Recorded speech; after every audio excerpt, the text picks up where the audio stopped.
Whether you keep them in your home or love to see them in theirs, these are the creatures that bring us all together. Reptiles. We're going to be delving into the experiences of reptile lovers from around the block and around the world. This is the Reptile Talk Podcast.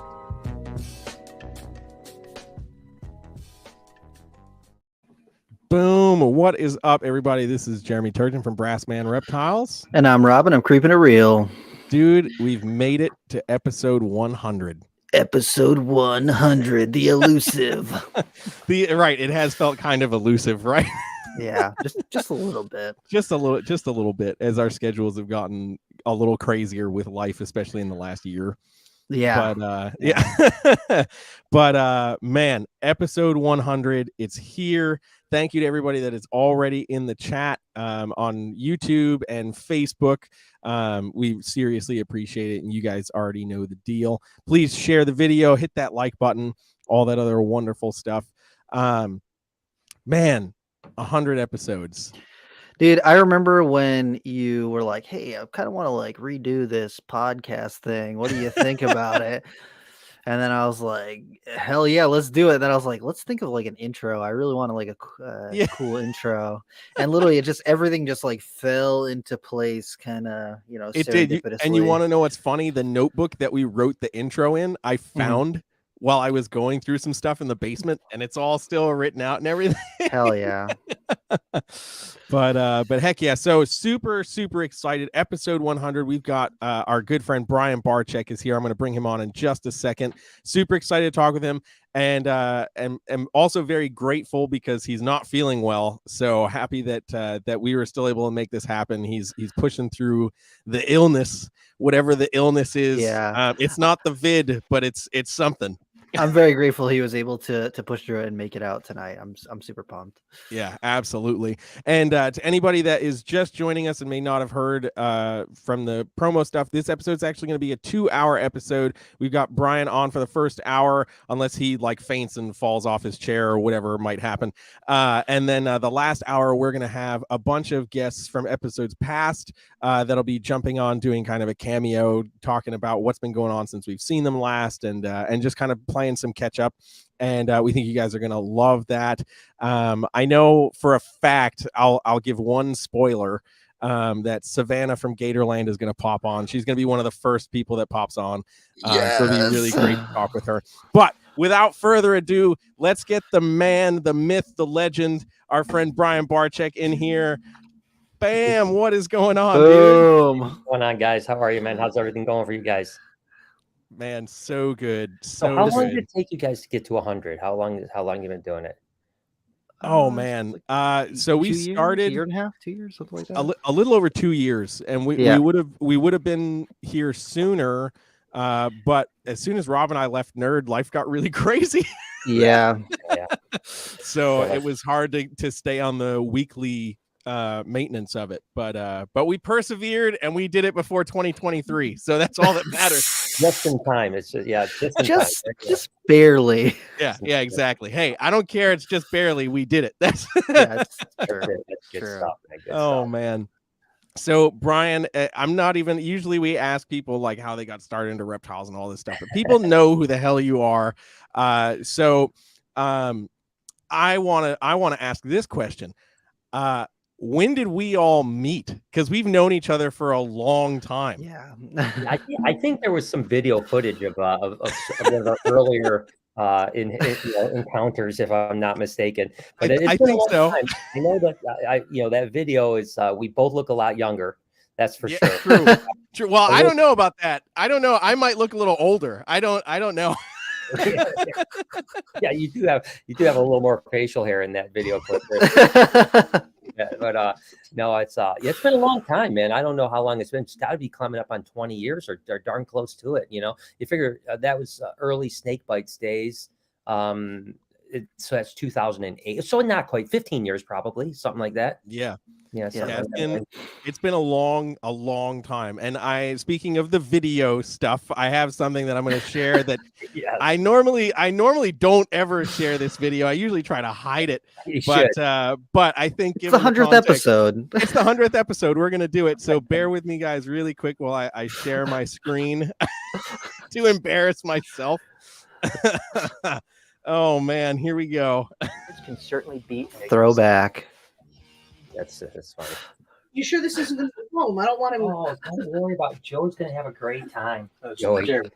Oh, Jeremiah, that's what I meant. I'm sorry. Last day of your life. What do you think, Jared? You ready? Let's do it. All right, then I guess. You okay? All right, Okay, thank you. Yeah, we'll take care of it. Don't worry about it. Great, sounds good. Okay, see you later. All right. Bye. Let the fun begin. Jeremy! Yeah, Brian, what's up? I can't. The push broom. Look for it. No, I don't want you to help me look. Get your ladder. I need you to get up there. Inventory every egg. Mark it down in this book. And don't. I swear to gosh, you screw this up. It's gonna be your. You hear me? Jeremy, whatever your name is, get over here. Don't talk back to me.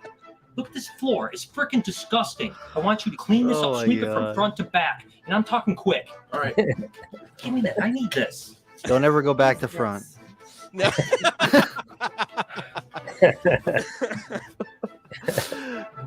Oh, Jeremy.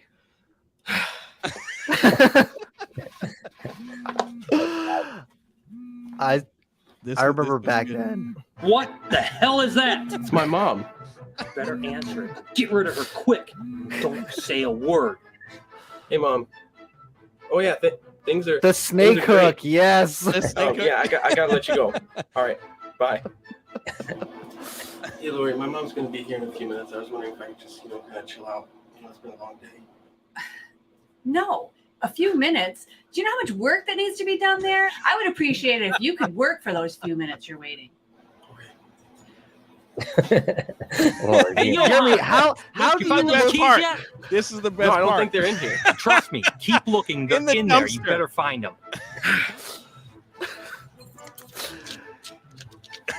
Jeremy definitely looks older.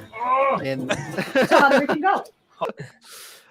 Jeremy Oh, looked older man. then. How does that happen? Those were the days, man. I used to love writing skits and stuff like that. Obviously we don't do that. We hardly ever do skits anymore. I mean, once in a blue moon. But back in the Snake Bite day, like every episode, there was at least like half of it was a skit that I would write some crazy, like wild thing, and it was fun. It was fun to shoot it. It was fun, like all the angles and the thought that goes into it. So yeah, it was a fun time. I remember that day well, and. Wonder how many names I called you, because there was I counted at least like 10 or 12, Oh man, yeah. It's funny. Like I think back to that, and I still think to this day the spot with Lori asking her to take those couple of minutes to relax were the scariest. That was the scariest part. Yeah, that's the real Lori there. You gotta watch out.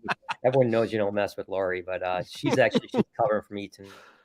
We normally are open only on the weekends, Friday, Saturday, Sunday, but because of the holiday, we're open Wednesday, Thursday, Friday, last week and this week. And I was supposed to be there, today, tomorrow, and the next day. I hope I can be there tomorrow. It just depends if my fever goes away or not. Obviously, I don't want to get anyone sick either, so. But so Lori's working. She's got about 20 minutes and then we close and then she'll be home. So, but she's always the hammer at the shop. There's no doubt about that. She's got it. Oh yeah, absolutely. Man, I'm trying to think how many times have I been there and have had some interaction where Lori's like chased me down with something or like scolded me or That's usually a sign of like admiration though, okay, Lori, then we're good. Exactly. Yeah, if Lori's like yelling at you or messing with you or doing something, that means if she ignores you, that means she doesn't like you. Yeah. It's that tough love. Say a word, then you're in trouble. That's when you know you aren't going to get. For sure. It's been it's been a wild ride for all these years, all the different, gosh, it seems like we talk about it all the time, Lori and I, about just it seems like we've lived so many lives in the last 35 years, you know what I mean? Because we went from one thing to the next, to the next, to the next, kind of trying to reinvent ourselves constantly, stay as up with the times as we possibly can, stay on the cutting edge of as much as we can, on everything that we're trying to do. And to even look back on the early snake bites days or just any of the things, that old building, obviously, when I was just chock full of snakes. And I think about, like, those eggs that when you were, in the clip where I was like, inventory of those eggs. I mean, we used to have, that aisle was like, gosh, I want to say it was like 80 foot long or 70 or 80 foot long. It was long. Yeah. And there was like 4 stacks of eggs.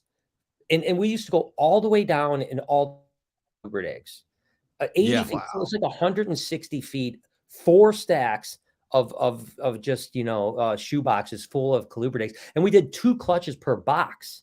Yep. So I mean, remember it that. was crazy how many eggs we used to get back then. Now, I mean, we get a bunch of eggs, but nothing like we used to get, and life is just really different on that front. But it's interesting. Like, it was fun building that place and kind of the early years of like growing getting all the animals were great, but then it just was too much, man. You know what I mean? It's like, I always said that, when I got to a point where like I didn't even know what we had in the collection anymore. You know what I mean? Like there'd be times where I'd be like, someone would show me a snake and I'd be like, oh my God, that thing is beautiful. When did we get that? They're like, oh, we've had it for 6 months. I'm like, what? And then that's when I knew it was like, I don't want to do this anymore. I don't want to, I don't want these just to be widgets. I want to know all my animals. I want to have a relationship.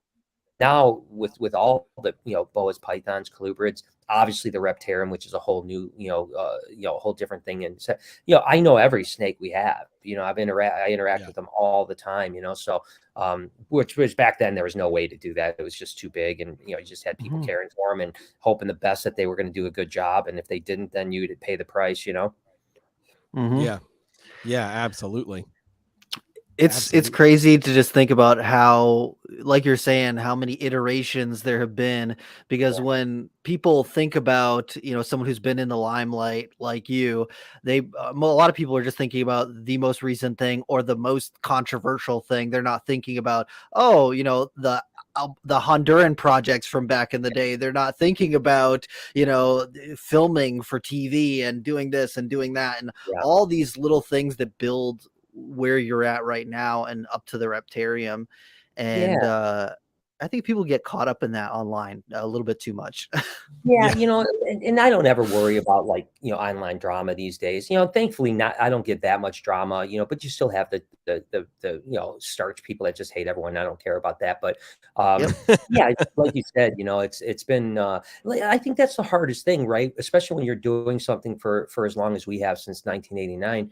And of course, the first, until 2008, so nearly 20 years, we weren't doing any media. There was no internet. I would say, realistically, I think it was probably like, I'm going to just throw a number out. Probably 2006 when MySpace became like the thing. It was. Put a lot of energy into MySpace. There was also a site called Ning.com, Ning.com.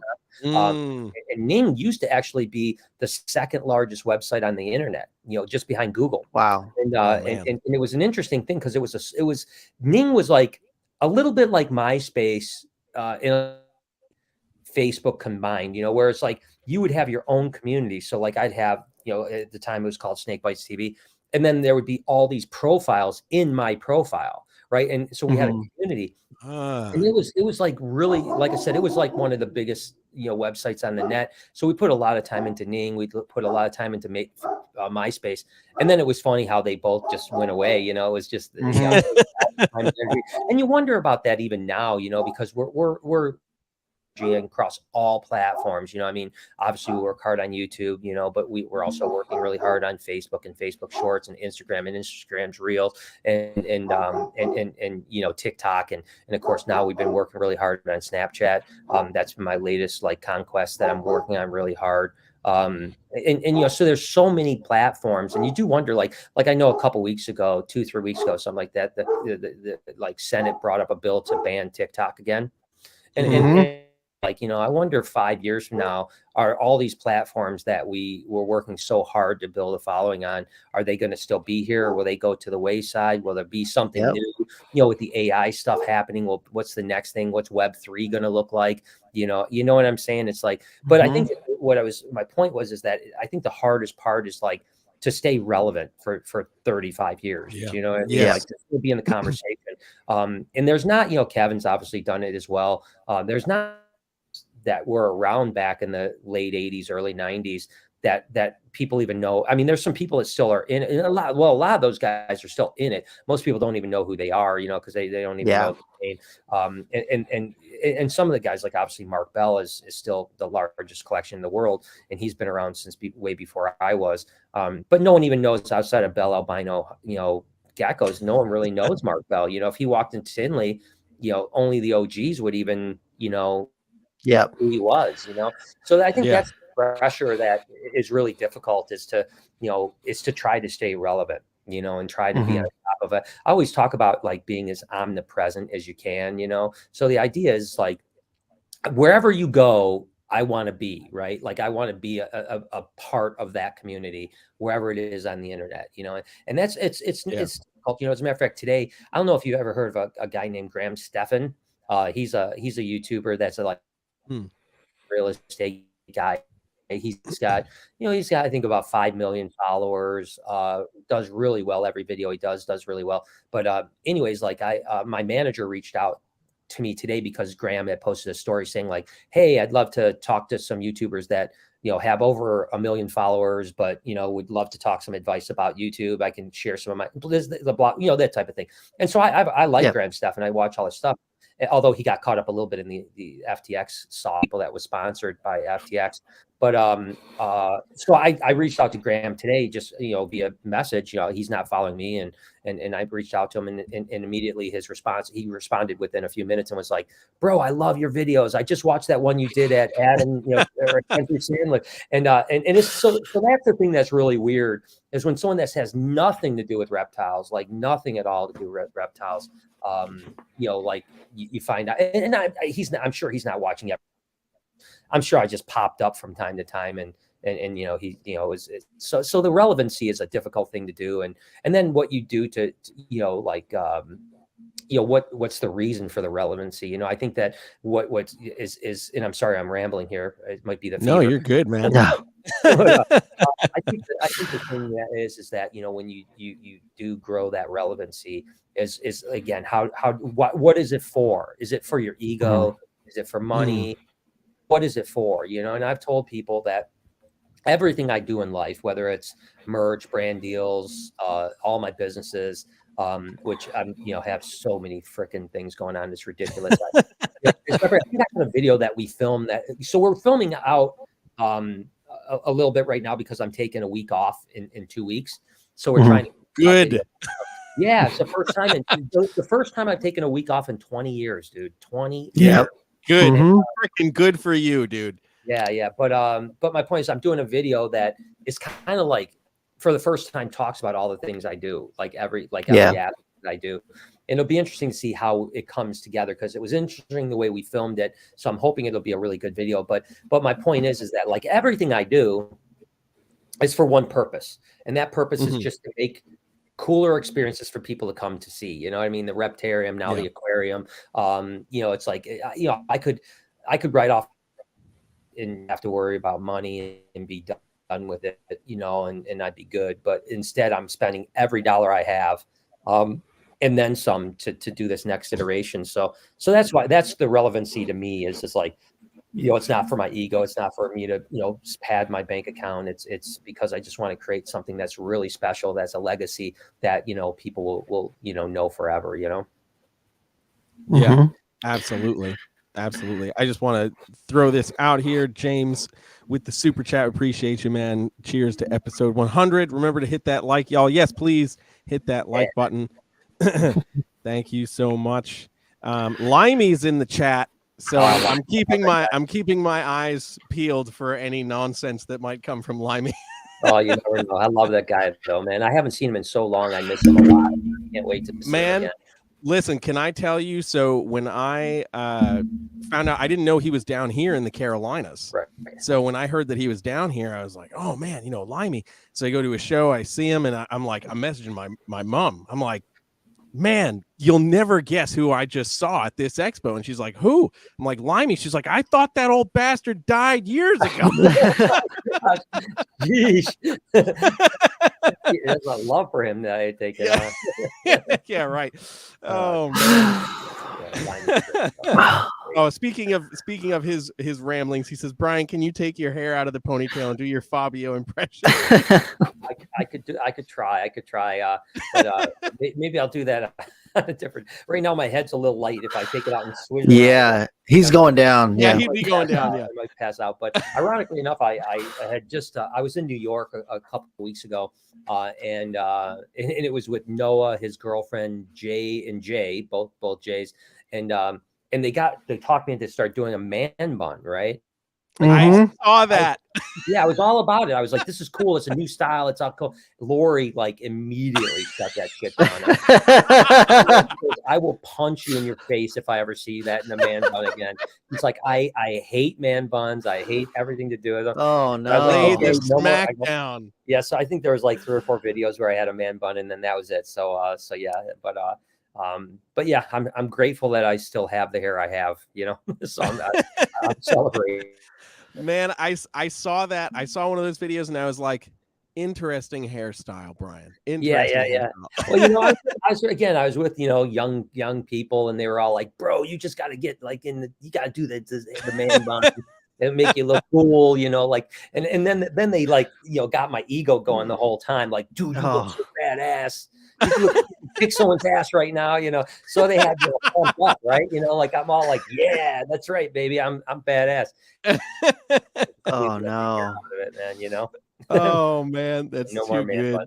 That's too good. Amy's watching from Australia. Thank you so much. The 3 of you need to come to Australia and take me herping here in Victoria. That would be pretty epic. Well, I'm supposed to be in Victoria in the beginning of March. So hit me up. Yeah. I'm good. I don't know how long I'll be in Melbourne for the VHS, which is the Victoria Herpetological Society. Ooh. Heck yeah. We'll be there.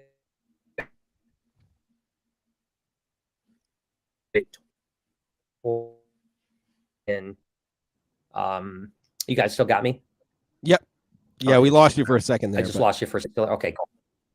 Okay, cool. So I think I'm going to zip up to, obviously I love Australia and there's so many places I love to visit when I'm there.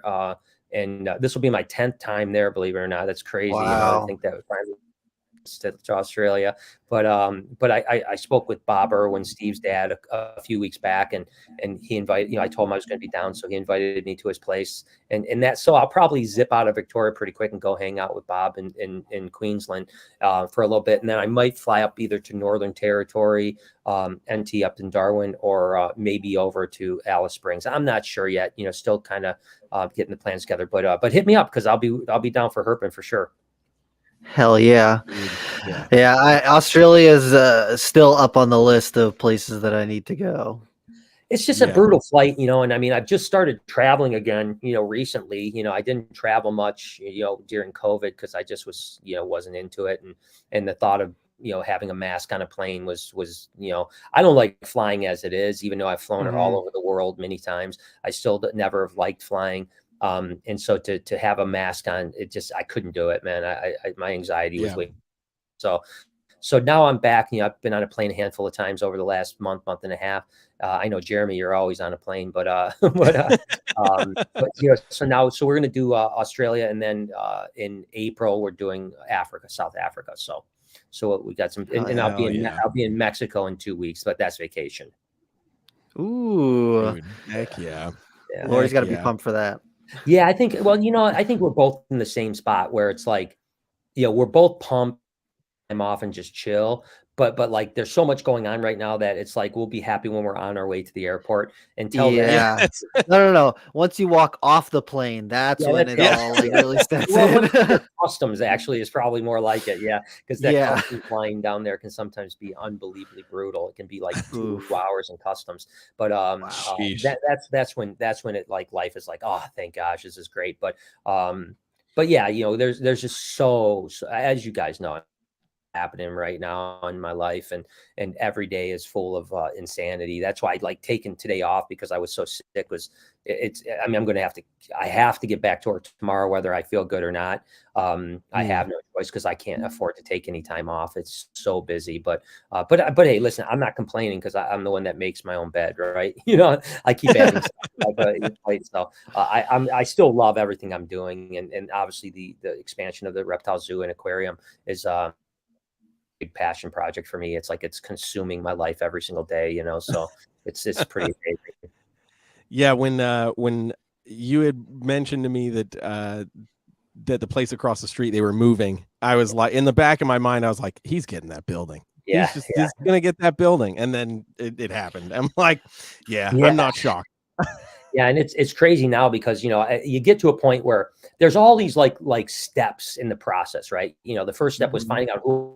You know what I mean? It took me like a week to find out. I had multiple realtors looking into it. Finally, I ended up, you know, calling the mayor up, believe it or not. And the mayor knew him and had his phone number. And literally I called his phone number up, and he was literally, I called his phone number up on a Tuesday, and Wednesday we were negotiating the deal. I mean, it was that quick, and we had pretty much a handshake by the end of the week. And then it took us a month or two to get the paperwork together and stuff like that. But now it's like, you know, so there's all these like things that happen, you know, like destroying the place, like, you know, just rip. And it's like it gets scary because you're like, oh my God, this is such a ginormous investment, and I am completely destroying this building. I mean, like, like electrical comes out, HVAC comes out, every single thing, you know, carpet, walls. I mean, there's literally nothing going to be left in the building in about 2 weeks. It'll just be cement floor and 4 walls. And then actually in about, you know, things go well here because the weather is warming up a bit here. The front wall comes out. The brick wall, we ripped that out. So we're only keeping the back 3 walls because the whole front of the building is going to be redone with a new facade. So, you know, really beautiful, all windows. And I mean, just, it's crazy. I mean, we're putting almost $1 million just into the front facade part. So just so that it's really super impressive. So, but we just want a place that's going to be knock your socks off. And thankfully I have a lot of people, Greg Whitstock, you know, from Aquascape.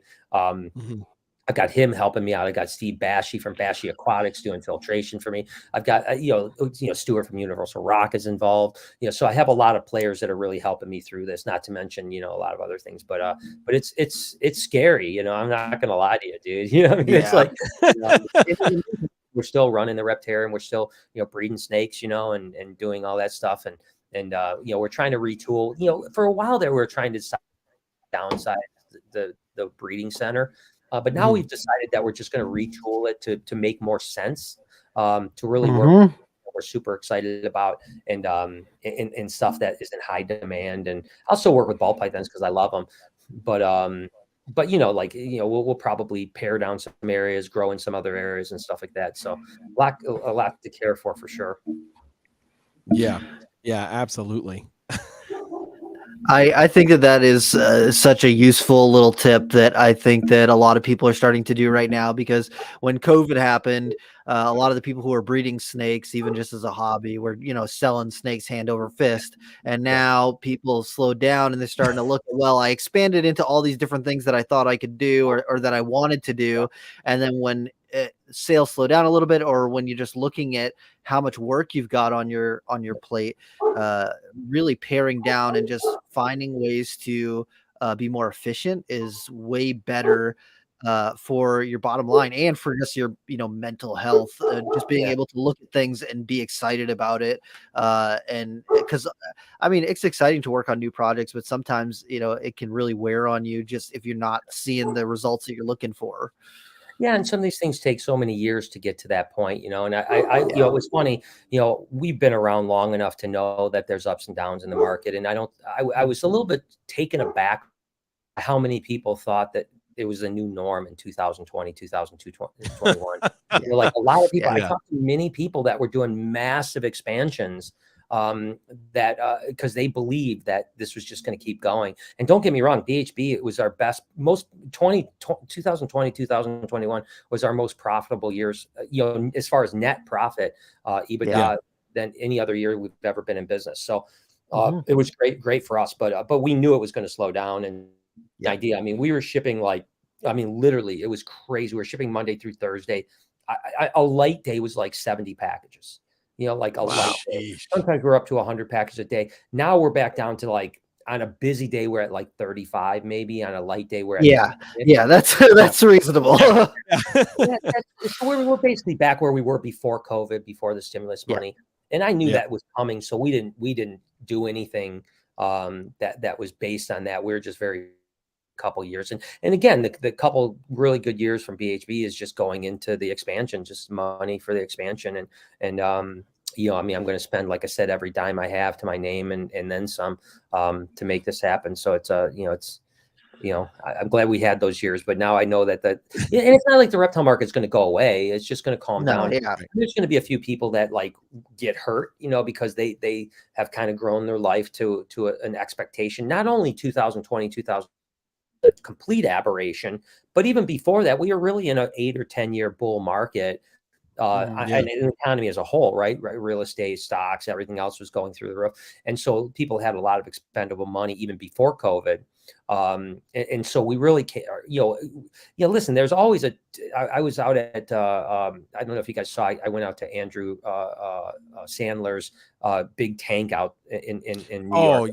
Yeah. It's an unbelievable place. Company YouTube channel is really cool. But he's a hedge fund manager.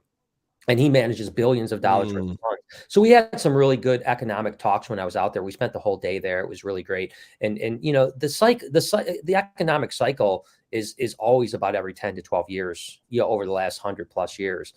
And what happens is reptiles, weirdly enough, are a lagging indicator, right? So when the market and the economy starts to slow down, reptiles still do okay for a little while till that people are tightening up and they're like, hey, I can hardly pay my food bill. I better not buy that snake, And then so I remember in 2008 that happened to me where the market fell out and real estate was like down to Detroit. We were literally, dude, I think number one, I don't need a giant house, and I don't even know what I was thinking back then, but prices were so down where I was looking at houses that were like 1.6, 1.8 million that were selling for $400,000. I actually put an offer in on a couple, didn't go through, and I'm so grateful I didn't because the market was still really good in 2008 for snakes. But then about 2009, 2010, about a year and a half after this debacle, I remember ball pythons that were $15,000 literally going down to like $1,500 in like 6 weeks. I mean, literally, I probably had $4 million worth of babies available because that was when I was producing 1,000 clutches a year, and I mean, that 4 million probably went down to 700,000-800,000, real fast. Yeah. Like within a matter of like a month or two. I mean, it was that quick, and I'm not predicting that's going to happen like that again this time, because that was a very unique time. That was a great recession. Obviously, I don't think we're going to be in that type of situation, but I do think you're going to see some prices moderate. I think you're going to see demand. We've already seen demand every single, I talk to a lot of breeders, a lot of bigger breeders, and they'll never go on the record, and I won't up, but every one of them that I've talked to has said that their sales have dramatically just slowed down dramatically. Oh yeah. The only 100%. person that's still selling a lot is Miguel. Seems to still be selling a lot of stuff for whatever reason. I'm not exactly sure why his business is still booming right now, but he's doing really well. Yeah. Hey, if you can be the lucky one, man. You gotta go for it. Yeah. Unlimited Exotics, what's up, brother? So thank you for everything you guys do for the community. You are all huge inspirations. Congrats on episode 100. Thank you very much, man. Awesome. Appreciate that. Sweet. Hell yeah. Heck yeah. And then our buddy Cody. Hey, down in Congrats South on Carolina. 100 episodes and with a legend. I know, man. Can you believe we were able to get into this man's schedule? Sheesh. No, thanks, Cody. Well, you guys, I always take time for you guys. I mean, we've been friends for so long, and I remember when I met Rob. That's been, I don't remember. That's got 15 years ago too, right? I mean, it's been a long time. Right around 16. Because as soon as I got my license, I started going driving myself to the White Plains show, and you guys used to vend back then. So I used to bring cupcakes, and then once I did candied bacon, I remember. And then once I did a couple loops around the show, I was like, I'll just hang out at your booth. And then, if there was customers who needed help and had questions and stuff, I just sit there and be like, oh yeah, I can help you out. I know you had good snakes. So I'm sitting there, talking to all the customers. I used to love it, man.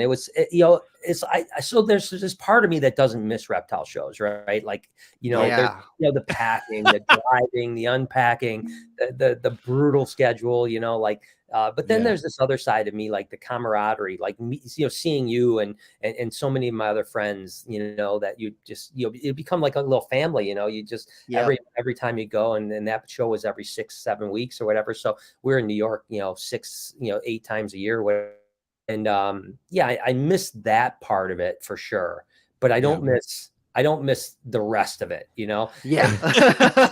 don't miss the stress on the animals and the stress on us and the sleep. It's because with like White Plains, I did that show for like, I don't know, like 7 years. I think I did every single show, because Bruce was always weird about like, and I know that he passed away recently, but he was always like, if you don't come to a show, you lose your table. You lose your spot. Yeah. He was on it with that.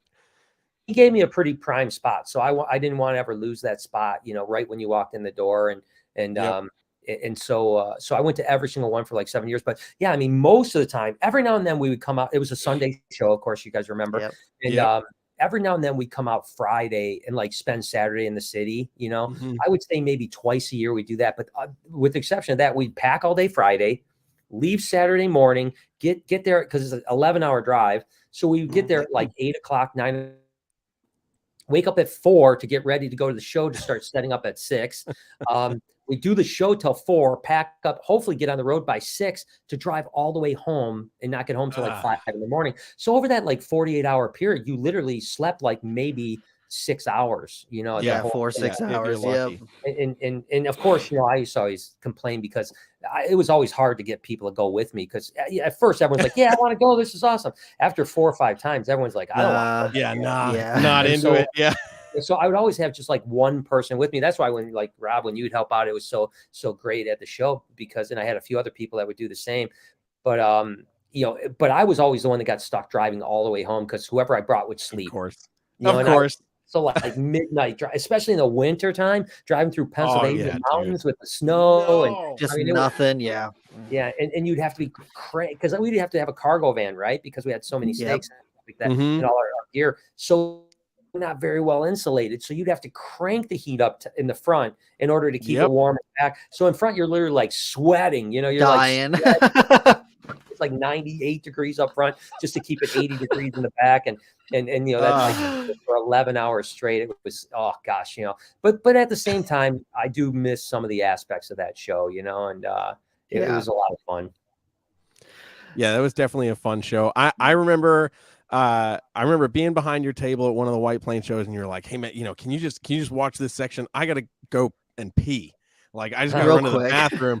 And man, I don't think you got like 10 feet away from the table, and you were just like swarmed with people. I think you came back like a half an hour later, and you're like, I'll just pee later.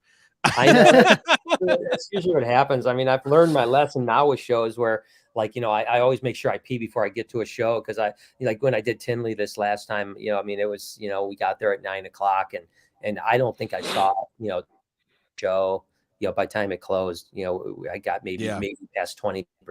But at the same time, I feel so blessed to have that happen. You know what I mean? Like there are some people, some YouTubers, even reptile YouTubers that I've spoken with, that hate the kind of mobbing feeling, when people, get on them constantly. And I don't know. I guess I just don't understand that. You know what I mean? Like, I guess it's like no one made you make. I mean, why are you making YouTube videos? For people to watch, right? And if people watch, they're going to want a picture with you if they meet you, or whatever the case may be.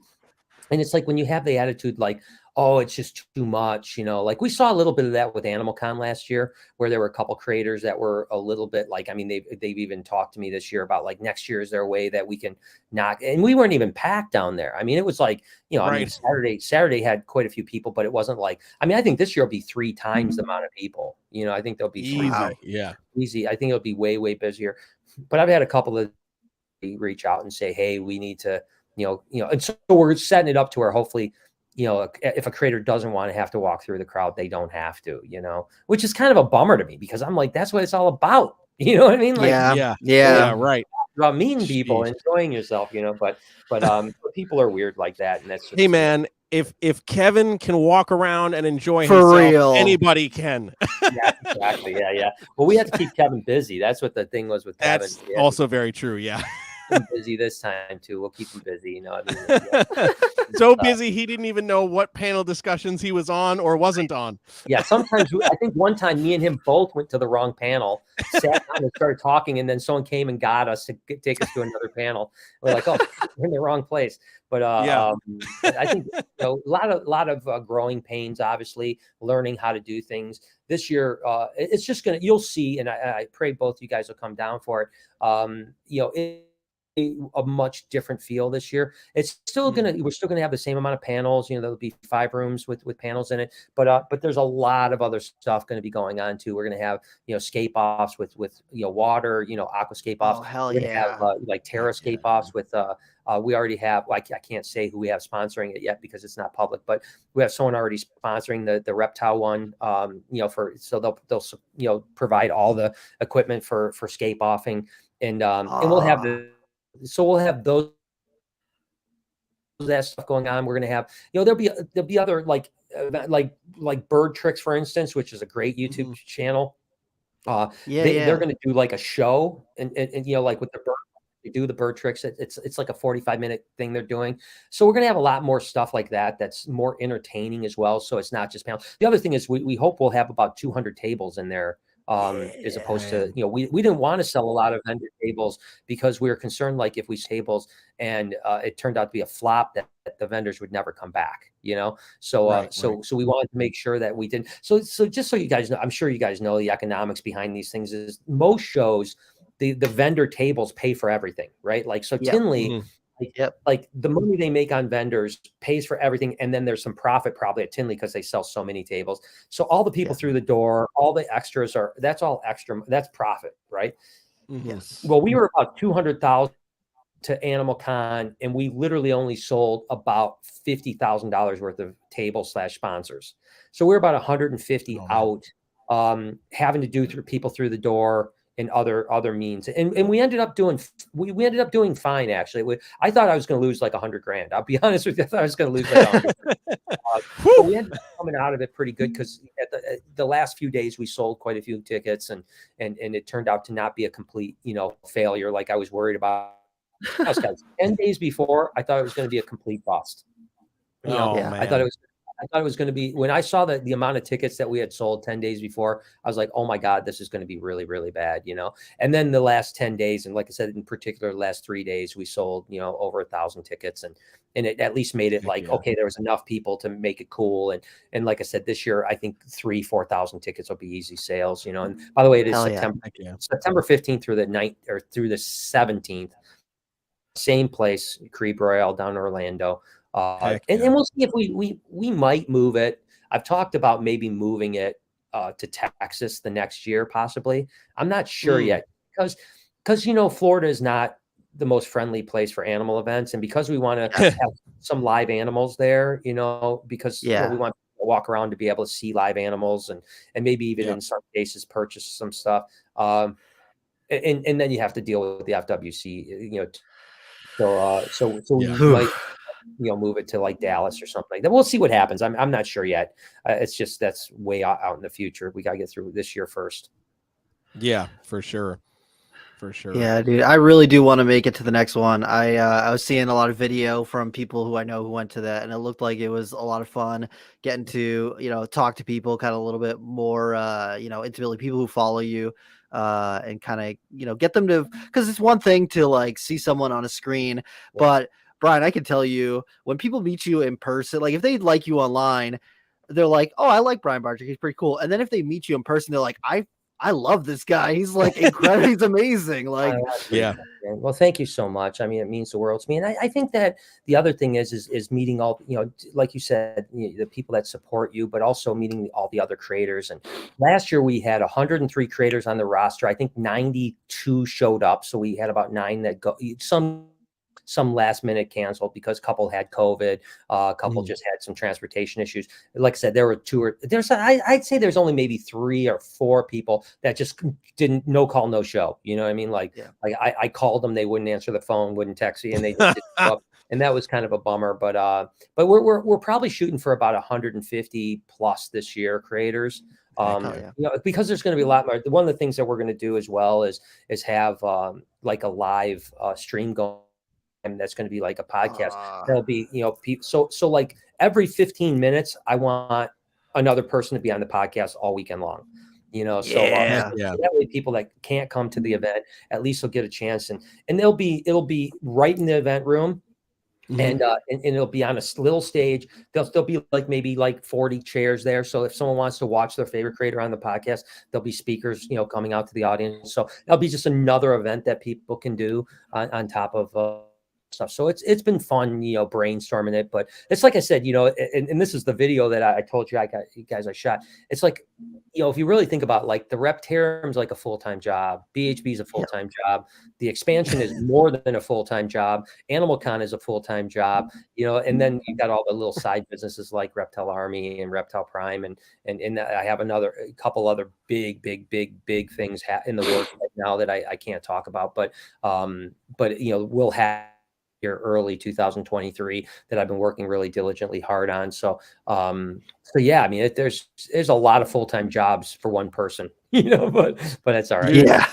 So what everybody's heard is Brian has successfully been able to clone himself.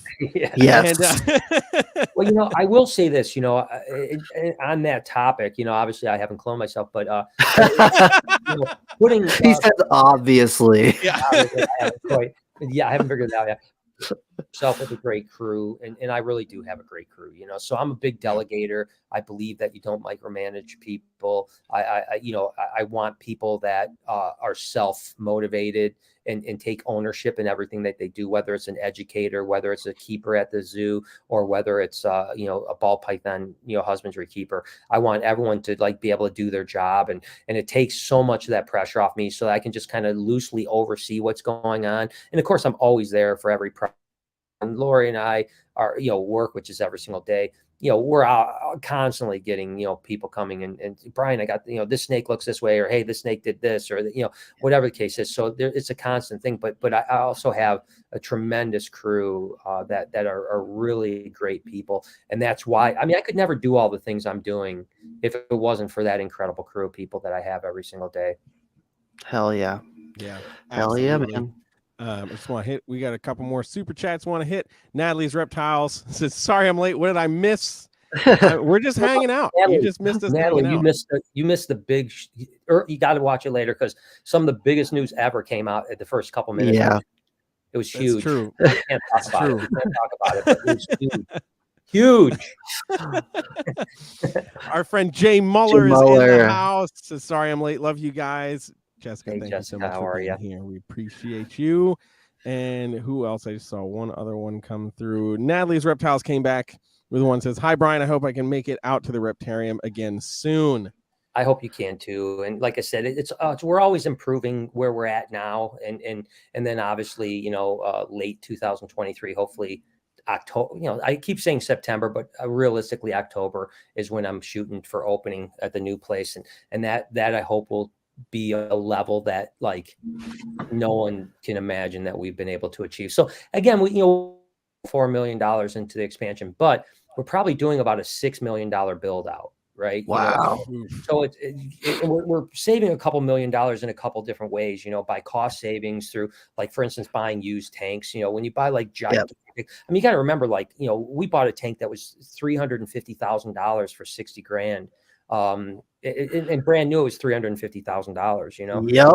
And we bought a bunch of those. We bought a ton of tanks that were $150,000 and this, that, like a bunch, these big, huge exhibits, because with acrylic, you can refurbish them, buff them out, reface them, and they look absolutely perfect, like new, as long as, especially if they're seamless, which almost everything I bought is seamless.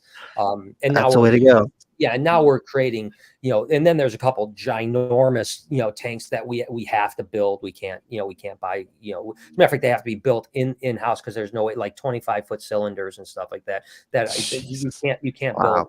You are going to get a 25-foot tank in the building, so we have to build it on site, and so there's a lot of that going on. But my point is that, I want people to be, blown away by this project, and I think they will.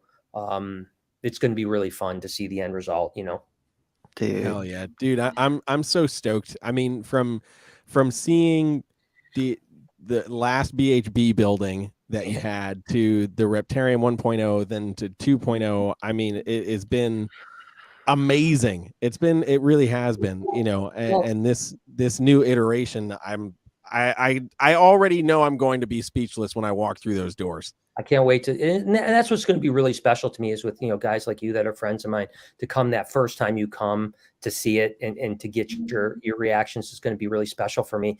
Because, like I said, to me, I'll be broke as shit when we were open, but it's worth it. And this is what I was talking to some of my financial people that I'm involved with, that just help me with finances. And I told them, I said, hey, if you told me I could have $4 million in the bank, or a badass place that was a zoo, aquarium, all this stuff, I said, I would take the aquarium and zoo all day long. Right. Yeah. All day. The money isn't going to buy you happiness, and isn't going to buy you satisfaction. But a project like this will for me, and it'll give me a lot of sense. And I don't think this is the end. I think this may be just the beginning of a new chapter, of something completely different. With the Reptarium, it'll always be special in the sense that I don't think we could ever duplicate the Reptarium. And what I mean by that is that, the amount, because you've been there, that our interactions are like, no other place in the country. And I don't think we can get enough animals that we could feel comfortable with by doing a 3 or 4 or 5. But I do think that we could build a reptile zoo / some mammals, and then a lot of fish. I think we can build more of them, and just have less interactions with the reptiles. Still have interactions, but not nearly as much. So I think that still the first and one that we're building now will always be the most special, and that'll be full on all the time, full interactions.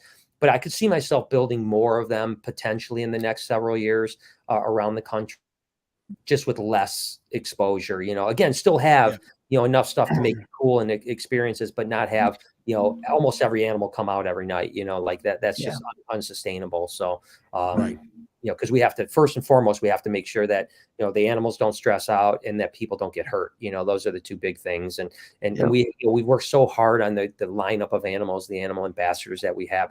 I just don't know if we could do it again. Quite frankly, I just don't know. I mean, and if like, let's say I open up in St. Louis, let's just say, not saying I would do that, but I'm not going to be there every day to work with those animals. I work with the animals every day at the Reptarium, and so does my crew, obviously, too. But I actually am the final say. Like, we have a board every week that says like what animals don't come out for the weekend. If something's just in shed or acting weird, or maybe just fed later in the week or something like that, it goes up on the board and it doesn't come out. I probably can't control that in say. Right. And so I think it would be almost impossible to have an Elvis and a Bella and a the list goes on and on, all the, the salts and all the other stuff like that. But I can see myself doing more. So, as if I don't need more stuff.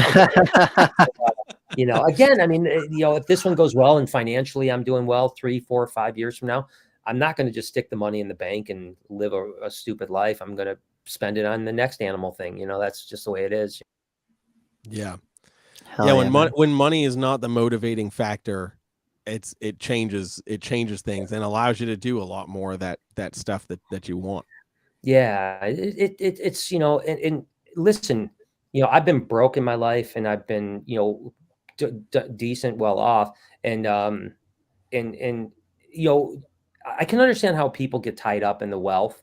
You know what I mean? Because when you go from like being like, you know, really destitute where you're barely paying house and you have a lot of money, liquidity, in investments and so on like that, you know, I can understand how people get caught up in that. I really can, you know, but in the end, it's really like you have to really work hard at not becoming greedy and not becoming like, oh, I'm doing this just for the money type of thing. And it's, I could see how someone could go down that path. I really can. I don't judge anyone for doing it. It's just for me, it just doesn't matter. And thankfully, it's funny. I just read a book recently called Next Door. And one of the things that was interesting is that number one, most millionaires next door, so to speak, which by the way, about 90% of all millionaires are people that live in suburban areas that no one knows they're millionaires. That was the whole about. And most of them, number one, are married for a long, long period of time. And then their wife is more frugal than they are, you know? So what you get, and interesting, this book was an interesting read because it was like most really affluent neighborhoods where there's, you know, $1 million, obviously in Florida, $1 million home isn't much, but in most parts of the country, if $1 million or $1.5 million, those are usually people that are almost broke. You know, they're literally living paycheck to paycheck to paycheck. And you know, because most people that have a lot of money don't live like that because they know they don't have to and they don't need, and that's not what motivates them. But I'm lucky because I don't have a wife that is you know, wants to spend, you know, get a huge diamond or go on real fancy vacations every other month or something like that. So together we're pretty well financially, and then she's very much on board with me spending all our money and making the next investment. So it's crazy, you know, it's crazy that you do that, right? If you only have to worry about one vacation every 20 years, I mean, it's not that bad. Yeah, and to make it even worse, you know, it's like I'm sweating it a little bit here because I you know, I obviously booked the plane flights and stuff like that, and we know the resort that we want to stay at. We've stayed at it in the past, but managers trying to get a comped room because I'm like, yo, hey, tell them that I'll do some social media shout outs and stuff like that. So they haven't done it yet. So as of right now, I'm like going, oh, I hope this thing comes through. So we're always trying to cut corners whenever we can to make money and keep money. Hey, and like I said, every dollar I save is a dollar I can put into that next exhibit, you know, that I can build out and make it a million, you know. That's Hell true. yeah. That's true. Looks like Natalie came back with another super chat. Says, was so awesome to be your first private tour after the shutdown. Hell yeah. Oh, I remember that. I remember you, Natalie. That was wow. That was a pretty amazing experience. I remember that day very, very, very well. And yeah, I mean, after 4.5 months of like, you know, being shut down, not seeing, you know, it's like I tell everyone, you know, the first 2 weeks was pretty awesome, right? You know, the first 2 weeks was like, man, we get a break, we get to spend time with the animals. And then after a couple months, missing people so bad. I mean, it was like, and you guys know that I dealt with a lot of anxiety and mental health issues in that period of time. You know, by time, you know, Natalie came out, we you know, I was a mess, to be honest with you. You know, she may not have realized it, but I was a mental mess at the time, and it took a long time to get back to my normal self. But yeah, I remember that day. It was a special day. I remember, even though I was an anxious mess, I remember smiling so much that you know, even though we had masks on, unfortunately. But what a wild ride that was, you know. Yeah. The thing is, a lot of people don't know this. I mean, you know, you know, people that are watching may not know this, but you know, we put, you know, a few $100,000 into Reptarium 2.0, and we were open on Friday the 13th was our grand opening. Monday the 16th we were shut down for 4.5 months. So we had 3 days. 3 days after spending. We're open for 3 days, and we were shut down for 4.5 months. So, but we were fine. Things weren't well, and like I said, because BHB was doing really well. Obviously, anyone that did YouTube at the time, the best, you know, times, because people were stuck home, so they're just watching tons and tons of YouTube. So financially, things were really good, but it was mentally, it was really difficult to have that you know. So it was great to see people back in the place, and I'm so bummed that I'm not at the place while we're closed now, but you know, we're open tonight. I'm so see people all night because it's just so much fun to see that, you know. Yeah. Before COVID shut everything down, that weekend before they released the official, okay, everyone has to quarantine, we had I think it was 125 people showed up for the nerd tour that Saturday. Yeah. And then we had 80 people show up, or 76 people show up on Sunday. Yeah. And it was just crazy because It was chaos. People wanted to be there so bad. And just knowing that, we had to do what we had to do to, make sure that everybody stays safe. And then when we slowly started opening up the private tours again, like you're saying, it was such a relief to get to, share those experiences with people and get to, share these things that you really care about so deeply with other people who are interested in them, Well, that's what people don't understand is that, like the biggest payday for me isn't how many people walk through the door for things. It's that family that walks through the door with smiles bigger. Not even walking in is great, but walking out's even better. Right. Yeah. When they're walking out, they're just like, oh my God, this was such an amazing experience. We could just see the like amazement on their face and just how much, they loved it. And that is what drives me every single day. I mean, it's, like I said, it's a bummer to not be here. As a matter of fact, I had a private tour today that Noah ended up. This is, I think, the first time I've ever canceled a private tour. I can't remember another time in 4.5 years. But I mean, obviously number one, I felt horrible all day, but number two, the last thing I want to do is get someone else, the whole family sick because I had 101 fever. It'd be irresponsible for me to go around people until my fever. So, but it sucked. I FaceTimed them when they first started. I FaceTimed them and, just said, I'm so sorry, but they had a great time with Noah and it was good. But I missed being around people, but I'll be okay in the next day or two. And hopefully by tomorrow I can be back to work. I hope, knock on wood. Yeah. I had this one young kid come in and his name is Caleb. So shout out to Caleb if he's listening or watching. But he just really, you ever get one of those kids who comes in who's young and they just know so much about reptiles and you're like, I'm looking at like a little me, this kid knows so much. I love it. His family was kind of hesitant about reptiles when they first took their first tour, but he was just into it. And the mom was like, does it get better? Is he? And I was like, the stuff that he's telling me right now, he's going to be into reptiles his whole life. And just watching as the months went by and they came back for more and more and more tours. And then they finally got a crested gecko and then he got a ball python. It was just like, that is way more satisfying than any amount of money that I've ever made.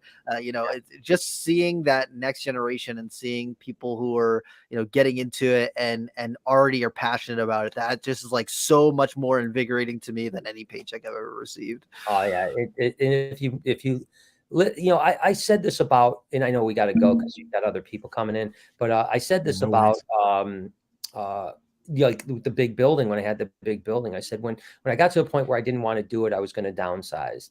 And I've said the same thing about this. Like if I ever get to a point where that moment, like you just mentioned, where that kid comes in and if that no longer is special to me, then I should probably stop doing it again.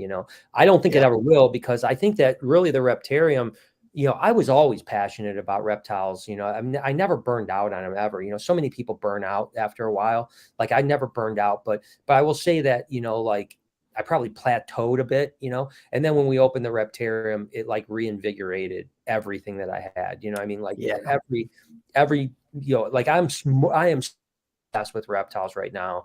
It's not even funny. It's like, I mean, I look at my Instagram all day long, just with my mouth drooling over people's pictures. and that's why I got to be careful now, because I want to buy so much stuff, but I got to be careful. Got to save my money to put in this expansion, but there's all these snakes and lizards are coming available. And I'm like, oh my God, I want to buy this, but I'm smart, but what can you do? Yeah, heck man. Well, we got these two more super chats that are focused around you, so I want to hit these before you dip out of here, man. So Natalie came back and said, I remember you and Jay made me and my bro feel so welcomed.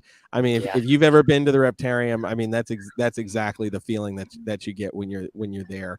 And Jay was with me that day again. He was so happy. I think he cried a little bit that day, actually. Like he teared up and stuff, seeing people back, and I was crying on the inside. But yeah, it was a cool moment. Heck yeah! And then so usually, Yeah. Usually we ask our guests one specific question before we have them sign off. But this time I'm going to do something a little bit different because I think it's actually perfect and people actually might want to know. So Brian, the final question here is from our friend Amy in Australia again. How's granddad life going? Well, it's funny. Number one, absolutely amazing. Nathan James just turned. So I actually call him Nathan Petrie. His name is Nathan James. But he's a Petri dish, So I swear to God, every time I'm around him, 3 days later I get sick. And so sure enough, I spent the Christmas weekend with him and my daughter and our daughter, and now I'm sick. And he's at that age, we're just he's in daycare, so he's just he's he went to daycare in August, and the pediatrician actually said, Jade, by the end of the first week, he's going to be sick, and he's going to be sick for almost the entire first year. And we didn't believe him. And literally, he has been sick since August. Since August, he just goes from one thing to another. And I think this is my 4th time getting sick being around him since August. Jeez. So, I love him to death, and it's worth it. It's worth it, and I'll keep doing it. But oh my gosh, I just cannot wait to get past this period where he's not a petri dish. Yeah. Jeez. Yeah, but it's great. Thanks for asking, though. Dude, hell yeah. Oh man, dude, Brian, thank you so much for coming and hanging out with us, man. Pushing through the sickness. Yeah, no worries, man. I'm good. I'll be okay. I'm gonna take some Theraflu and go to sleep now.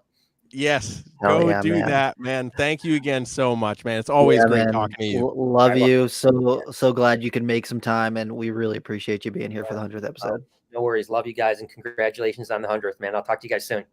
Thank you very Take much. care, man. Bye. Take care, man.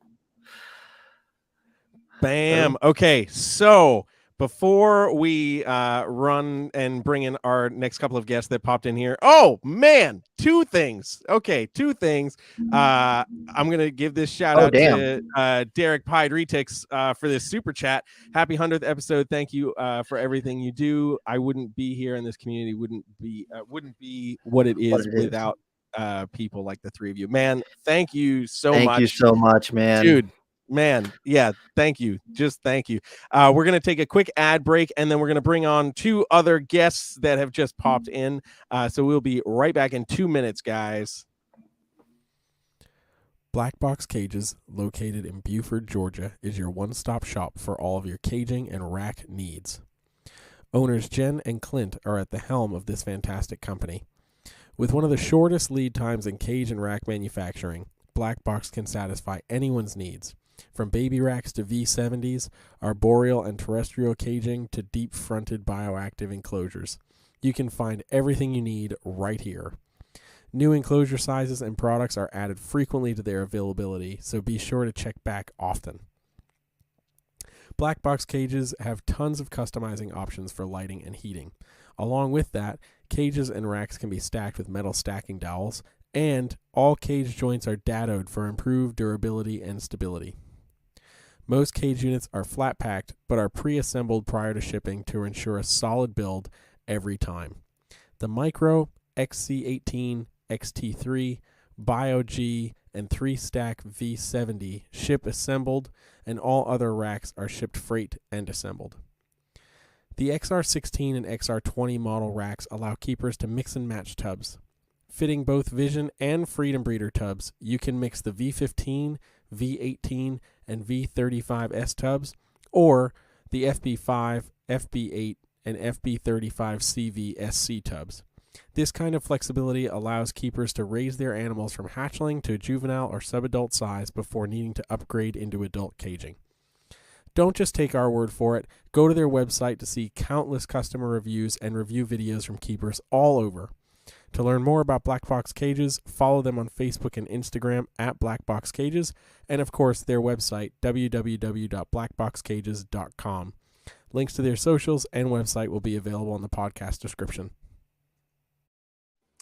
Boom.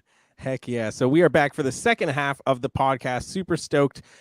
So basically, Rob's got a scrub python, which is, of course, just wonderful. So basically, how this is going to work is because we've got people are starting to pop in now. So we're going to have people on for a few minutes, just hang and talk, and then we're going to rotate out because I know I can only have a certain number of people on at a time. So we're going to bring on Rich Crowley and Steve Tillis real quick to join us. What is up, guys? Happy 100th. Hey, thank you very much, Thank man. you. Yeah, Thank congrats, appreciate Jeremy and Rob. That's a big deal. Thank Great you, job, man. Definitely Wow. appreciate that. Man, it's crazy. So for people who might not know the history of Reptile Talk, especially this is your first time listening, the OG Reptile Talk happened nearly 10 years ago with me and this guy below me, which at least below me on my screen, Steve Tillis.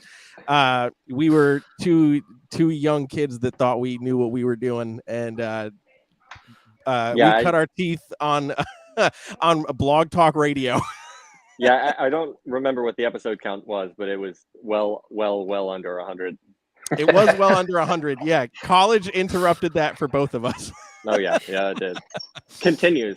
Yeah. Yes, yeah, it does. It does for some people that want to be doctors. Heck yeah, but no, thank you both for jumping on and hanging. It's great to see you guys. How have you guys been? All right, Steve. Yeah, busy. It's probably the last like 3 weeks of really intense, heavy lab work before it's 6 months of really intense, heavy writing. But you know, there's something approaching a light at the end of the tunnel, and that's kind of a good feeling. We just kicked out a couple of or the new publication with the Burmese python nidovirus. Yeah. That was a super cool paper. Yes. So you know, stuff's moving, and you know, a couple more studies that we're wrapping up now, which should be published in the next year or so, that are hopefully useful for people. Hell Or at least interesting. Yeah, I think it's funny because a lot of people are like, "Where's all the information on nidovirus?" And it's like, it's coming. There's already a decent amount out there, but there's more coming. Yep. Yeah. I don't, share much publicly, but you guys are, I share enough with a close circle that you guys are well aware of how grueling the lab work is for some of this stuff. Yeah, for real. Yeah. And I think it's also important that people realize, like, when they say, like, where's all the research and information on nidovirus? It's like, man, 10 years ago, we didn't even know what the hell this was. Yeah.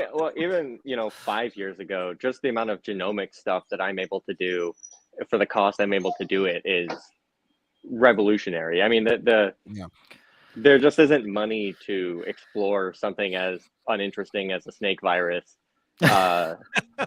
before sequencing became, relatively cheap, Yeah, for real. Dude, that's wild. And Rich, you got some stuff going on over there. I saw you got some cool. I'm crossing my fingers. That looked like yeah, good man. stuff going on. I mean, so what do you? I got. I had the whole GoldenEye thing going on, which is a whole story on its own right, which I'm all happy about. Hatching babies in December. Go figure. Yeah, right. Looks like if all things going well, we'll have some more Sarawaks, and I'll have my pink bankas again, which that's been a challenge. And then hopefully, I'm just still deciding when I'm gonna make a big announcement, which I think is gonna be massive. Ooh. And I'm gonna tease the hell out of that one for a while because it cost me an awful lot. So I figure I might as well drag it out as much as I can. But no, there's a lot of projects going on, and I'm excited about it. And I'm looking at Steve going, dude, keep up with what you're doing. I work with researchers who've been on the front edge of the diagnostic techniques and capabilities in my day job, and the COVID research and all that stuff that's been going on. People have no idea how much effort goes into that, let alone the cost that's involved with it. Some of it feels damn close to magic in terms of so some like the antibody staining that we're able to do. So I have, all of these incredible pictures of these viruses just eviscerating these cells on the microscopic level. And it makes for some really pretty looking nebulous pictures, but yeah, when you understand what's going on, it's very interesting. Well, let me know if you ever want to get hooked up with a photon source to do some imaging. So. Oh yeah, absolutely. Okay. That's where the reptile world and my day job might intersect and be more beneficial. So. Oh, yeah, it really is crazy. You know, everything in reptiles is new or undiscovered. It seems like, you know, every other week it's a new virus or a new bacteria, a new something. It's either, you know, a new twist on an old tale or just something entirely new that we're, you know, trying to track down what the hell's going on. So there's a lot of pathogens out there. Yeah, that's wild. Well, that's the other reason why I won't make an announcement of my latest thing, because it's in quarantine. Yes. With a capital Q. Yeah, right. Bro. Sheesh. But Sheesh. no, you guys, I was looking back. I'm like, it was episode 61 I was on. I had to make sure I got my numbers straight. And, you know, and here you guys are at 100. And you guys, hopefully you're going to be, you know, years down the road being able to brag about how you passed 100 and you just skyrocketed from there. So, yeah, I listened to great work. Hell yeah. Thank you, I listened to the NPR episodes and they're like, don't listen to the first 100. They're all trash. And I'm like, we didn't have that many bad episodes in the first 100. Come on now. But it's just, it's cool to see where we're at, where some of the other podcasts are at. And I'm just excited for what's coming next because we've been slowly getting better. I got a microphone now, and Jeremy just got a brand new laptop from donations from Super Chats. And yeah, no, it's really awesome. And you know, I mean, people have been messaging me and being like, well, you know, you guys are 100 episodes in. What's left? And I'm like, what's left? What do you act like there's only 100 people in the damn industry? This isn't 85. Come on, man. So no, we still have.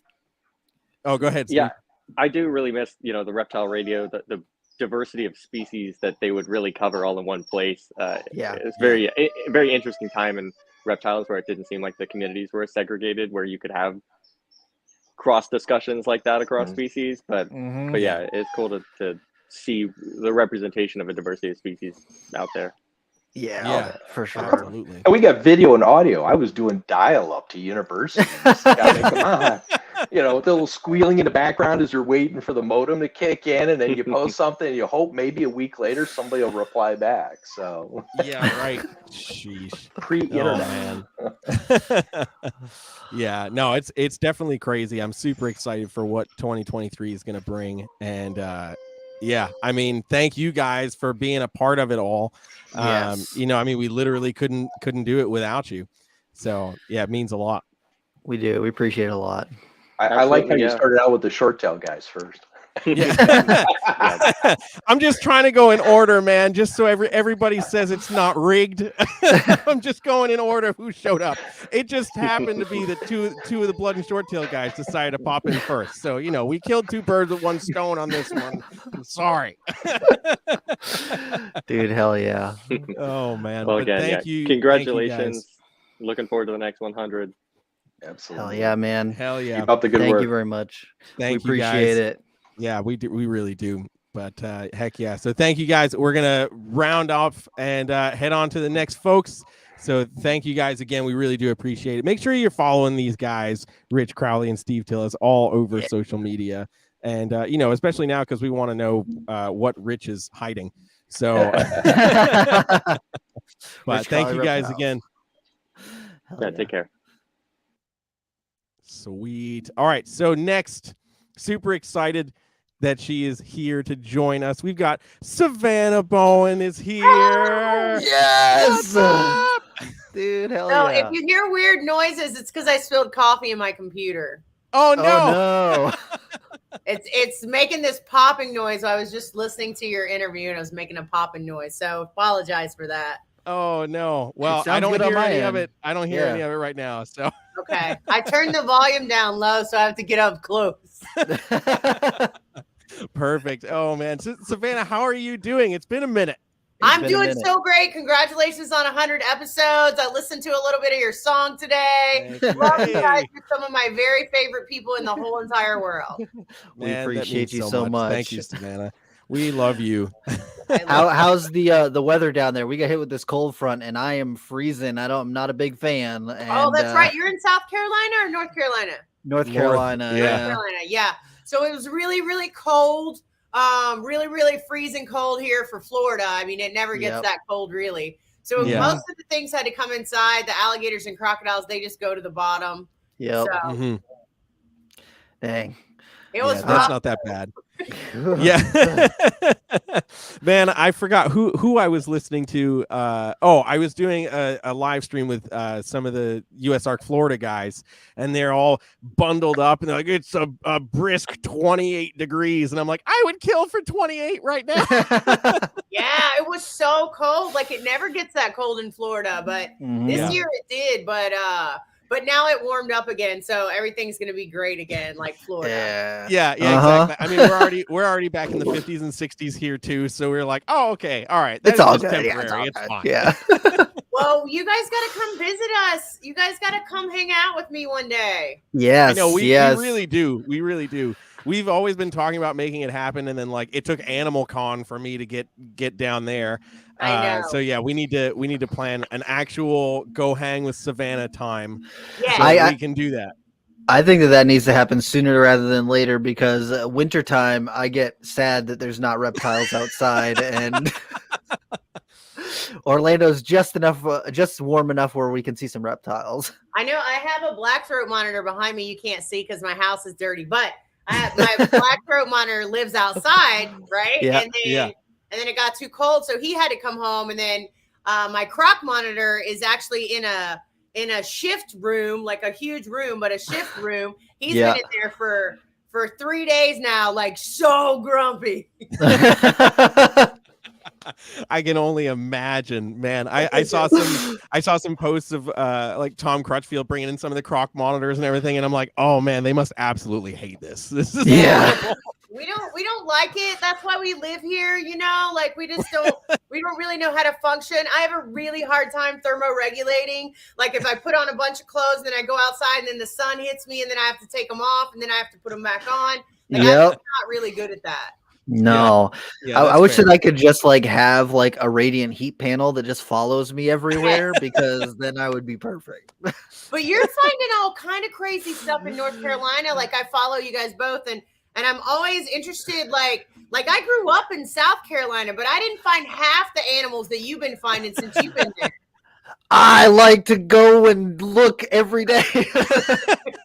I went out yesterday. It was like 38 degrees yesterday, and I was like, maybe I can still see something. I don't know. Like, it's the one sad anole poking out from somebody's house. It's always the anoles. They're out. If there's sun out and it's like 40 degrees, they'll be out. I've literally found them where I'm wearing a jacket and they're sitting in the sun just basking. Those and like worm snakes, you can find those guys when it's cold out too. I found a house gecko. It was a big, pretty house gecko. And he was in with our white alligators, but he was under the heat lamp, right? And I was like, well, is he dead? Like, he's not moving. So I went inside and I picked him up, and like he just kind of laid there like, oh my God, please help. And so he's now living with my frogs, which I hope they don't eat him, but they haven't eaten him so far. And then I found a bird that was just like laying on the ground, like freezing. And we brought him in and heated him back up and then took him back outside and he flew away. Oh damn. Man. Oh, wait, hold on. The frogs, are they white street frogs? Yes. The big mouth. They just, everything that moves, they're like in my mouth. But I think house geckos are pretty fast, right? They are. They're a lot quicker. I'm letting him go tomorrow. If he's still alive tomorrow, I'm gonna let him back go. Savannah, your hair looks great. You just got it done, right? I did. How'd you know? I follow you online. Come on now. I did. I just got my hair done. It took so long. It came out great. Thanks. Yeah. Love it. We love it. So what's the next thing? What's your next project for either Gatorland or abroad? So this past year, super proud, I was able to release 16 Cuban crocodiles back into Cuba. Yes. That's so amazing. January 6th, just this past month. And then Jamaica, I go to Jamaica on the 17th of January. That's really exciting. going to see Dingo in South Africa this year. Hey, Yeah, hell yeah. That's gonna be That's epic. awesome. Super excited about that. And then I'm going to try to make it up to Nerd at some point. I just messaged them and was like, tell me when, because I'm making plans for the year. And then I'll probably go to Brian sometime soon too. Heck yeah. But we need you guys to come down when it's not an event, so we can just hang out and do reptile stuff. watch stuff. We could drive down to Everglades, like we could do all kind of stuff. Yes. I think after this I'm gonna make a group chat for the three of us, just a group text. Do it. So we can figure that out and make that happen, because it just needs to happen. It does. I had so much fun when you guys came before. It was so much fun. Yes. Yeah, it was so much fun for sure. Yeah, absolutely. But yeah, definitely without the chaos of an event happening, because there's so many things going on. It's too hard to get anything done. Yeah, it makes me almost have panic attacks every time something like that happens. Like my heart starts beating really fast because I want to make sure everybody has a good time, and I want to make sure all my friends get to have like special times, and then it's so hard because I don't want to be rude to anybody else, and like it's just like if you guys just came and like you guys are more than welcome to stay at my house. Like you guys can stay here for a couple days, and then we'll just hang out, party, do some herping, and play with some alligators. Yep. Yeah. That's what I'm talking about. I'm all for that. I'm 100% for that. Yeah. 2023. The group text is happening. 2023 is going to be a fun fucking year. Good. Hell yeah. Oh, man. Well, congratulations again. I'm so proud of you guys and all your successes. I think it's so wonderful, and all the hard work that you guys do in other areas that I'm not allowed to comment on. Like, God bless you guys, and I love you guys, and I'm always behind you in my heart, even if you don't see it out loud. Thank you so much. We love you. We appreciate you. Thank you so much for coming on tonight too. We appreciate you. Yeah, we always love talking to you, Savannah. Yeah, well, we got to do it more next year for sure. Yes, guaranteed, has to happen. Yep. I love you guys. Love you too. Love you too, Savannah. Take care. Bye. Bam. It's always great to hear from Savannah, man. I need to feed alligators. It definitely needs to happen for sure. I will literally make that group text after the episode is done, so we can make that happen. Although I think Savannah might be going to sleep to do cool things tomorrow. So that's fine. That's fine. Yeah. That's yeah. fine. I was looking at some video, some people who went down there and were feeding the alligators and stuff, and I saw they have like protective gloves to feed the alligators, and I was like, oh no, when we go there, we're getting all up in the guts and feeding out chicken, and we're getting eaten by saltwater crocs, man. That is literally one of the coolest things that I've done. Like, how many people can say they've fed a saltwater crocodile? Dude, come on. I know. And then being in the enclosure with Sultan was just like nuts. It was so cool, man. Absolutely nuts. Absolutely nuts. Okay, so next up on the list, on the roster, I'm super excited. He's been in the chat all evening, and I'm super happy that he's here. The man himself, Mike Stefani. What is going on, man? How are you guys? Hey, before this gets rolling here, I just want to say congratulations, you guys. 100 episodes, that's awesome. And I know you're going to get up to double digits on that for sure. Hell yeah. Hell yeah. Hell yeah. We're coming for NPR with their 500 episodes. Yeah, we're going to smoke that. It might take 15 years, but we're going to smoke that. Yeah, you guys are getting there. You get there for sure. Oh man, dude, how have you been, man? I've been, me and the monitors, everything's just rolling like a fine oiled machine over here. I had a little hiccup today. I don't want to bring nobody down, but I had to put my dog de Bordeaux, Chloe.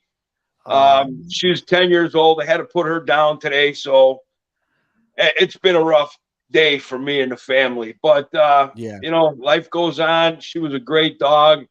And, man, I got a bone to pick with Rich because he just got a new puppy. So when I was backstage here and I was watching you guys, I kept hearing this puppy crying, and I'm like, Chloe? Where the heck? Oh, man. Chloe? No. But, yeah. But, no, Rich got a cool little puppy. So, you know, 10 years is a good run for a dog de Bordeaux. You know, it's a French Mastiff. They're quite large dogs, and 10 years is a good run. but Yeah. I'll miss her. Yeah, I'm sorry to hear For that, sure, man. Much Definitely love to sorry, you man. Yeah, and the thank you guys. family. Thank you guys. Yeah. But yeah, I just had a bunch of a clutch of Mertens hatch out. I got a bunch Ooh. of stuff coming up. So Hell yeah. yeah, I've been telling Brian for like 3 years. I got some Mertens for the 3.0 to water part of it. Yeah. I'm gonna come. I seen him at Tinley. Yeah. I got to make a trip. It's a good thing I hatch a bunch of these things because if he comes in a year, I should have more then too. Dude, you just got to show up to his doorstep and be like, here's your with them. freaking monitor. Fucking take this. Exactly. But I want to go down a little reminiscent here. So I don't know, man. Maybe it's about 4, 5, 6 years ago. I don't even know. My brain don't work right. First time I met Rob, we were in one of them little offshoot rooms at Tinley. Yep. Yeah, you remember that, huh, Rob? Oh, I remember. So I gave my phone to my wife and I said, "Hey, take a picture of us." And dude, I don't even know how it worked out. I timed it perfectly. I goosed you. Yep. Right when she took the picture. So I got a picture of us two laughing. So that was great, man. That was I great. love that. I love that. That's Yeah. I was cracking up, bro. I was dying. I figured, you know what? Here's me and Rob. First time I'm meeting the guy. We're in the back room with I'm gonna buy some isopods or some shit. Yep, I was like, and "Oh, we got to make cockroaches. this a little fun." So I give you the old thumbs up, and the wife snapped the picture at the perfect time. It was great. That's perfect. I think from now on, I'm going to call Goosing, giving him the old thumbs up. I like that. Oh, hold on a minute. What did you have, spaghetti for dinner? Wait, how did you know that I had spaghetti for dinner? What the hell? I smelled the thumb. Oh, man. Mike, I fucking love you, dude. Yeah. Bro. But yeah, like I say, I know you guys got other people coming, and I just wanted to say much love to you guys. Keep up the great job, and yep, tomorrow's going to be a better day. Hell yeah, man. All we can do is just take it one day at a time and just try to be a little bit better every day. Hey, can I do a little shameless plug here? Yes, absolutely. Right now, do it. The floor is yours. This is your time. Okay. If anybody watching would go to USARK, Florida, and throw a vote to T13B. That's my Veranda Similis photo. I'm trying to get that in their calendar, and the votes, the donations are votes, and they go to the USARK, Florida. So you can help me, help them, help us. That's what it's all about. And don't forget about USARK too. Hell yeah, absolutely. What's the number on that? I'm gonna throw it in the comments. The number is T13B. Boom. T13B. All right, Mike's Stefani, Mike's monitors. I'm gonna put that in. I really appreciate that, guys. And, yeah, man. Absolutely. They extended it to New Year's Eve. Otherwise, it was supposed to be over Christmas.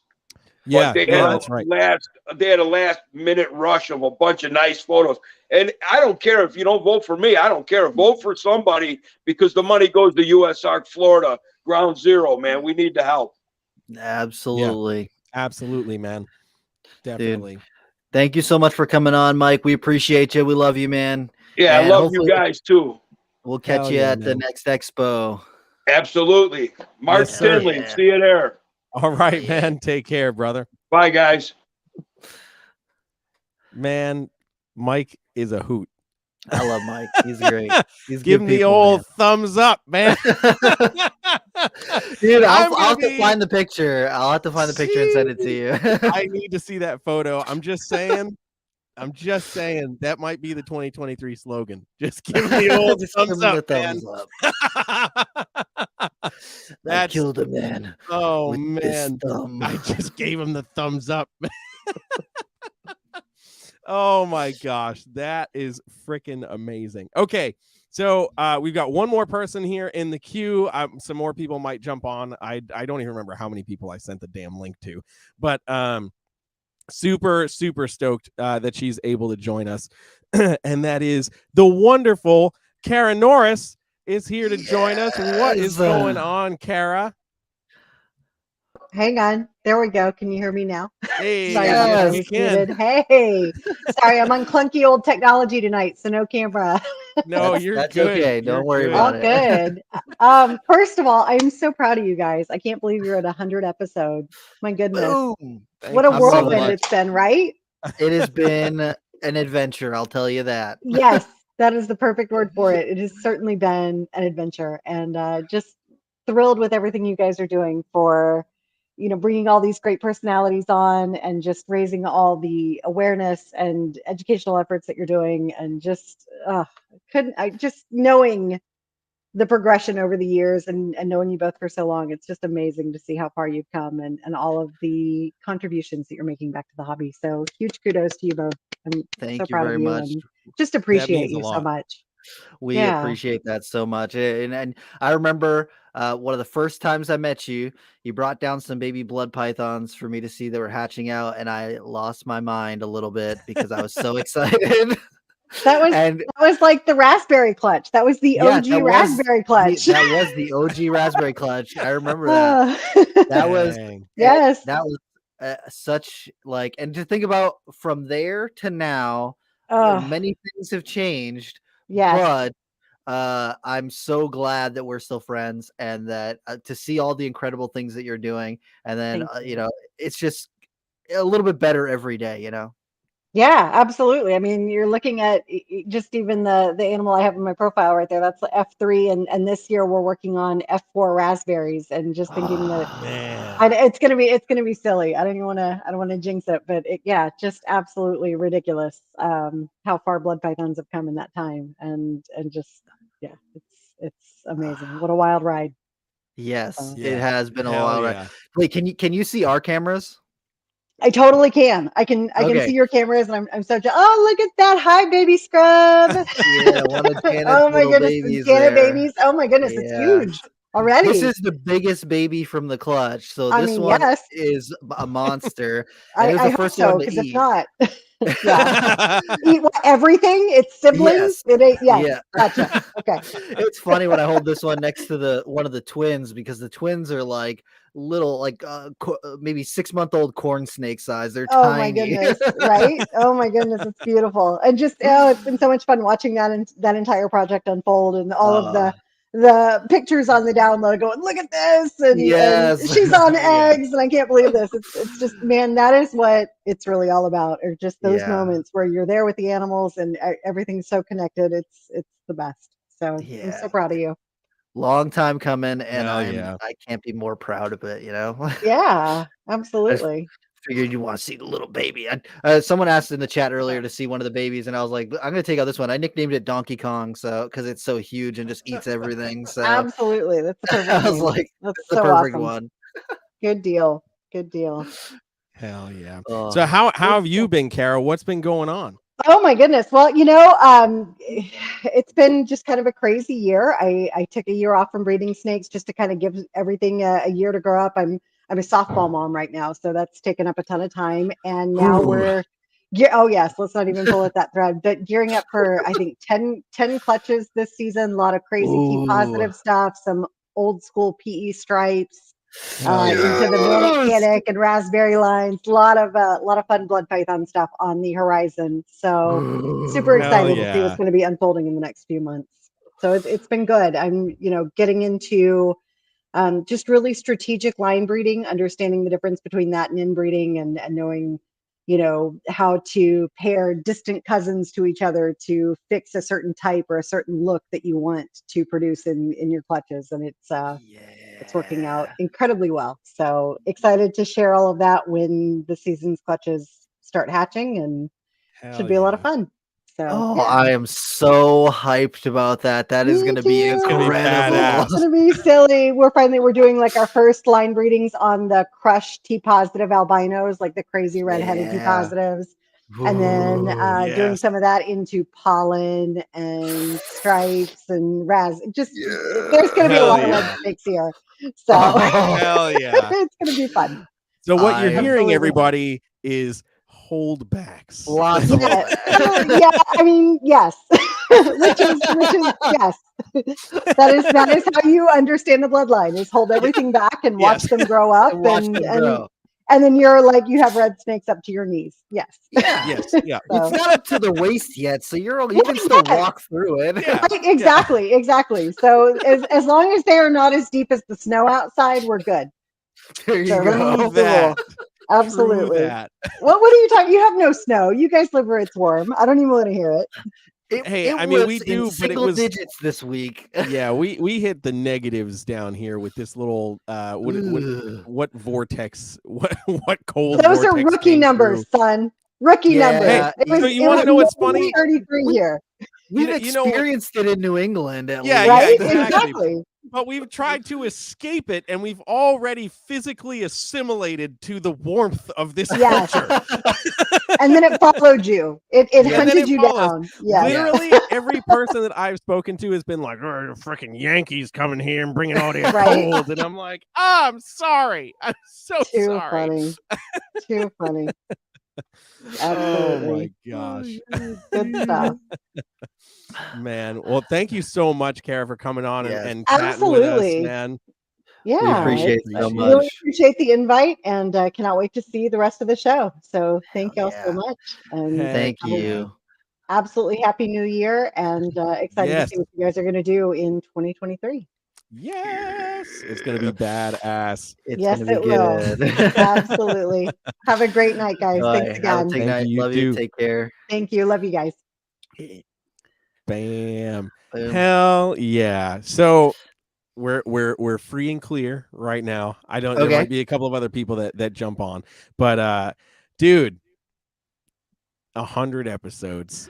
I'm loving it. I'm Yeah, loving man. it. This has been one hell of an episode, man. Thank you guys so much. Thank you to everybody that's still here in the chat. Everybody that's still watching on YouTube and Facebook and all that stuff. Thank you to everybody that's dropped super chats and been commenting and all that. You guys are amazing. We literally couldn't be doing this if it wasn't for you guys. So just thank you so much for all of your continued support. And yes, 2023 is going to be next level. You know, I've got some ideas for some stuff. So we had this wonderful vortex of cold froze our pipes here at the house. So I had a few days where like nothing's happening because there's no water in the house. But it forced me to like take care of a few other things that I've been kind of like just holding off on. It's like, oh, I can do those things whenever. But some of that was doing some research on some of the new features for StreamYard and what's possible now. So I'm super excited for what's coming, and that just means better stuff is coming for you guys, our listeners and viewers. So I'm definitely very excited about that. And of course, the breeding season is already here, and which is horrifying. It's horrifying. And I already have a gravid ball python. I like 100% gravid, like we've passed all of the nonsense, and I was not expecting that whatsoever. I was going through, I don't plan on breeding much this year, just a couple really specific girls for certain projects, just because sales have been slow, as we talked about earlier. And, you know, I already have a bunch of stuff still. I don't want to be producing things in large quantities that are just going to sit around for a while that I have to then maintain. So I was going through palpating some of the girls that I am going to breed. And I got to my big pied girl who I apparently paired back in November. After looking at my cards, and I was like, huh, this girl has eggs. These are not follicles anymore. These are giant balloons in here. I was like, what? So, but I am excited because she bred to my blackhead and she Mojave het pied that I got from Limey. So I am excited for that. Speaking of Limey, he's always got to say something. 100 shows, and there was 7 good ones. It could be 8 if your ass would show up. I freaking sent you the link, you piece of crap. I freaking love you, dude. But yeah, so I'm excited hopefully to be able to land some blackhead pieds. That would be quite nice, actually, Hell yeah. not gonna lie.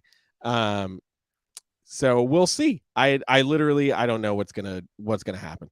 So Yeah. we're just going for whatever, I guess. Who the hell knows?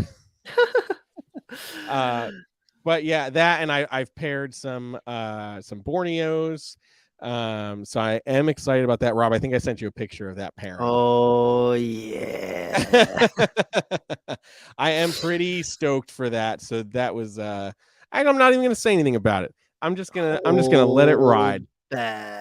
Yeah, holdbacks for sure. As I'm like, I probably need to like make some space for some things and whatever. And I'm like, oh yeah, apparently I'm making space for the future holdbacks I'm gonna have from these Borneo clutches, for crying out loud.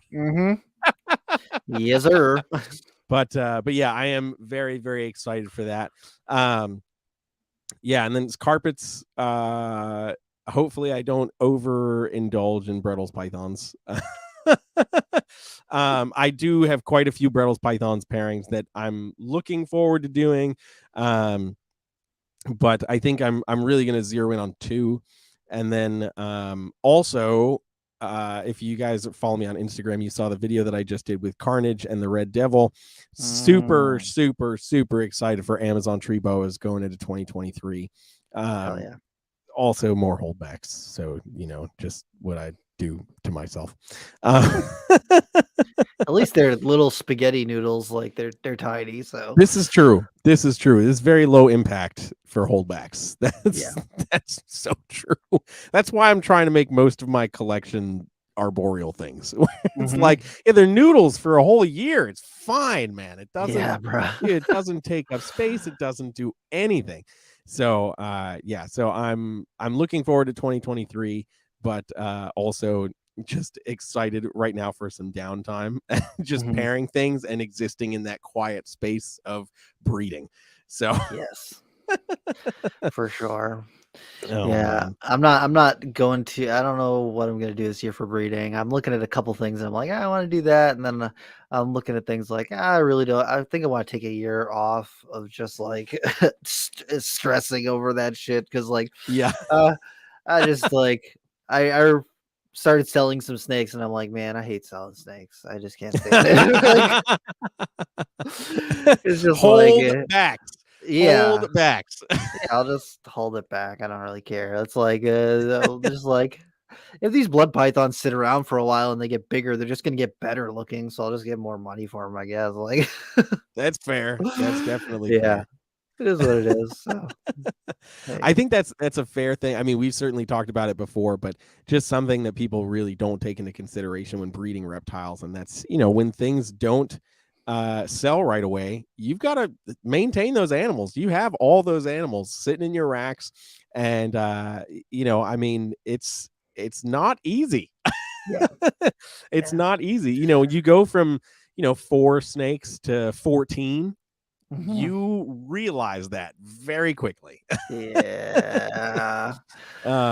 Yeah. So it does happen. But okay, we're gonna be joined by somebody else who was not originally sent the link, but did request the link, and I was like, he doesn't do things, so we'll bring him on. So I see him nodding his head backstage. That's perfect. Everybody can say what's up to Lucas, aka Cobra Keeper Jr. What's up, dude? What's up, guys? What's good, man? How you doing? It's been a minute, man. How you doing? Good. Just working, taking care of my snakes, stuff like that. Since we're here, yeah, man. Oh, yeah, buddy. Look at that chunk. That is looking hefty, man. Hell yeah, dude. Yeah, he's doing good. He or she. Oh, come on, dude. You didn't sex it yet? Come on. Don't. No, stop. Hey, it's eating pinkies now, which is good. Hey. This is good. This is good. Yeah. For all of you who have wanted to know, it takes many months to get to the center of a Tootsie Pop when you're breeding green tree pythons. Green tree pythons, yeah, for real. Well, it's been, what, a year and 5 months to switch to pinkies? So, damn. Yeah. Yep. Sheesh.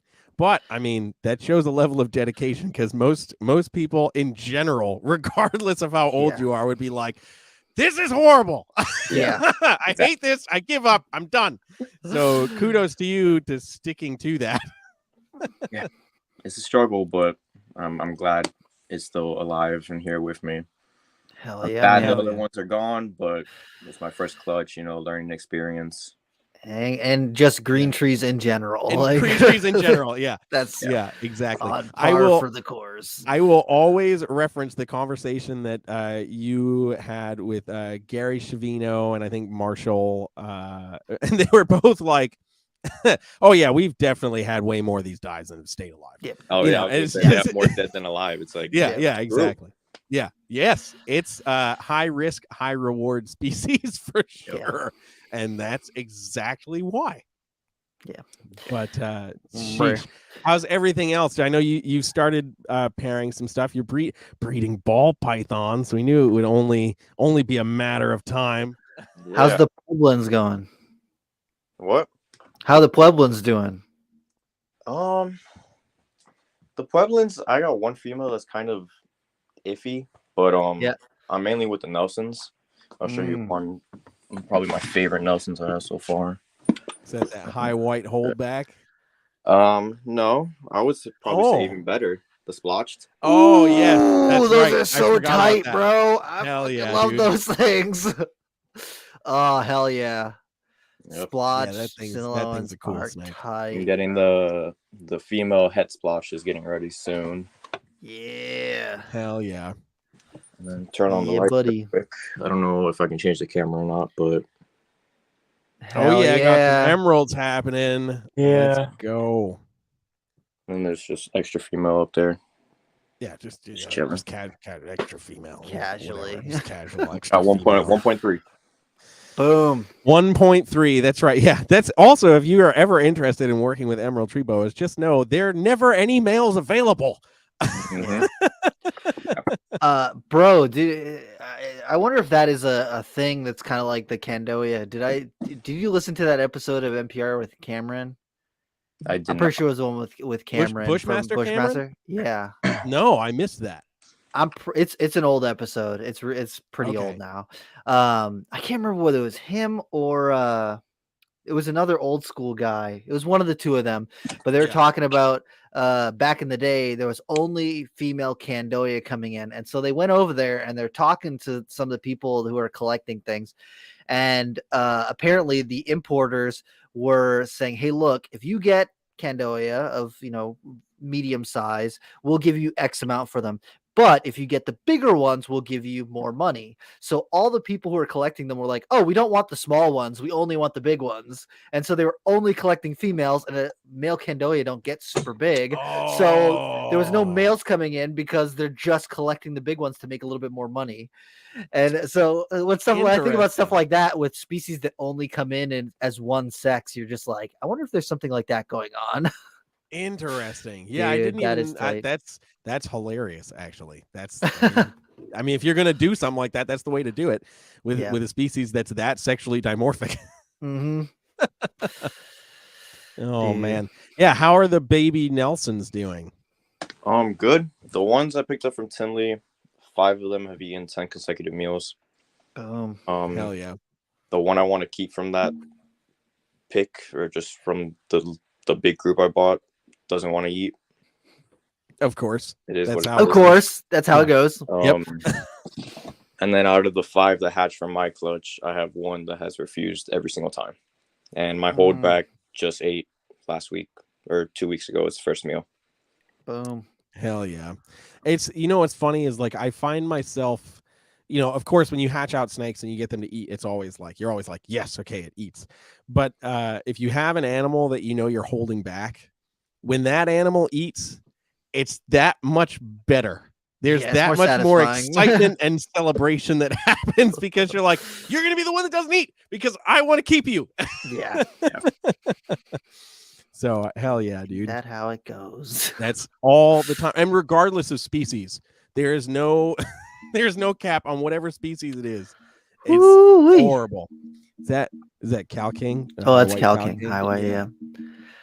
Oh yeah. I started to see more people have got those wide stripe ones, and I'm like, oh, it's only a matter of time. They won't Before be they're $50 $400 each.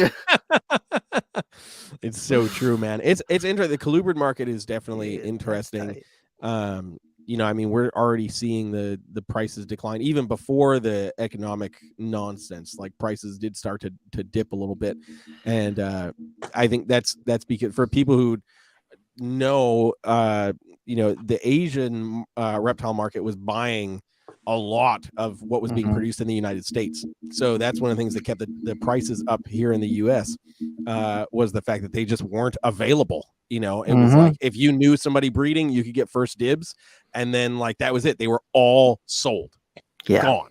And then the Asian market tapped the brakes, and now we got flooded with all those colubrids that did not go.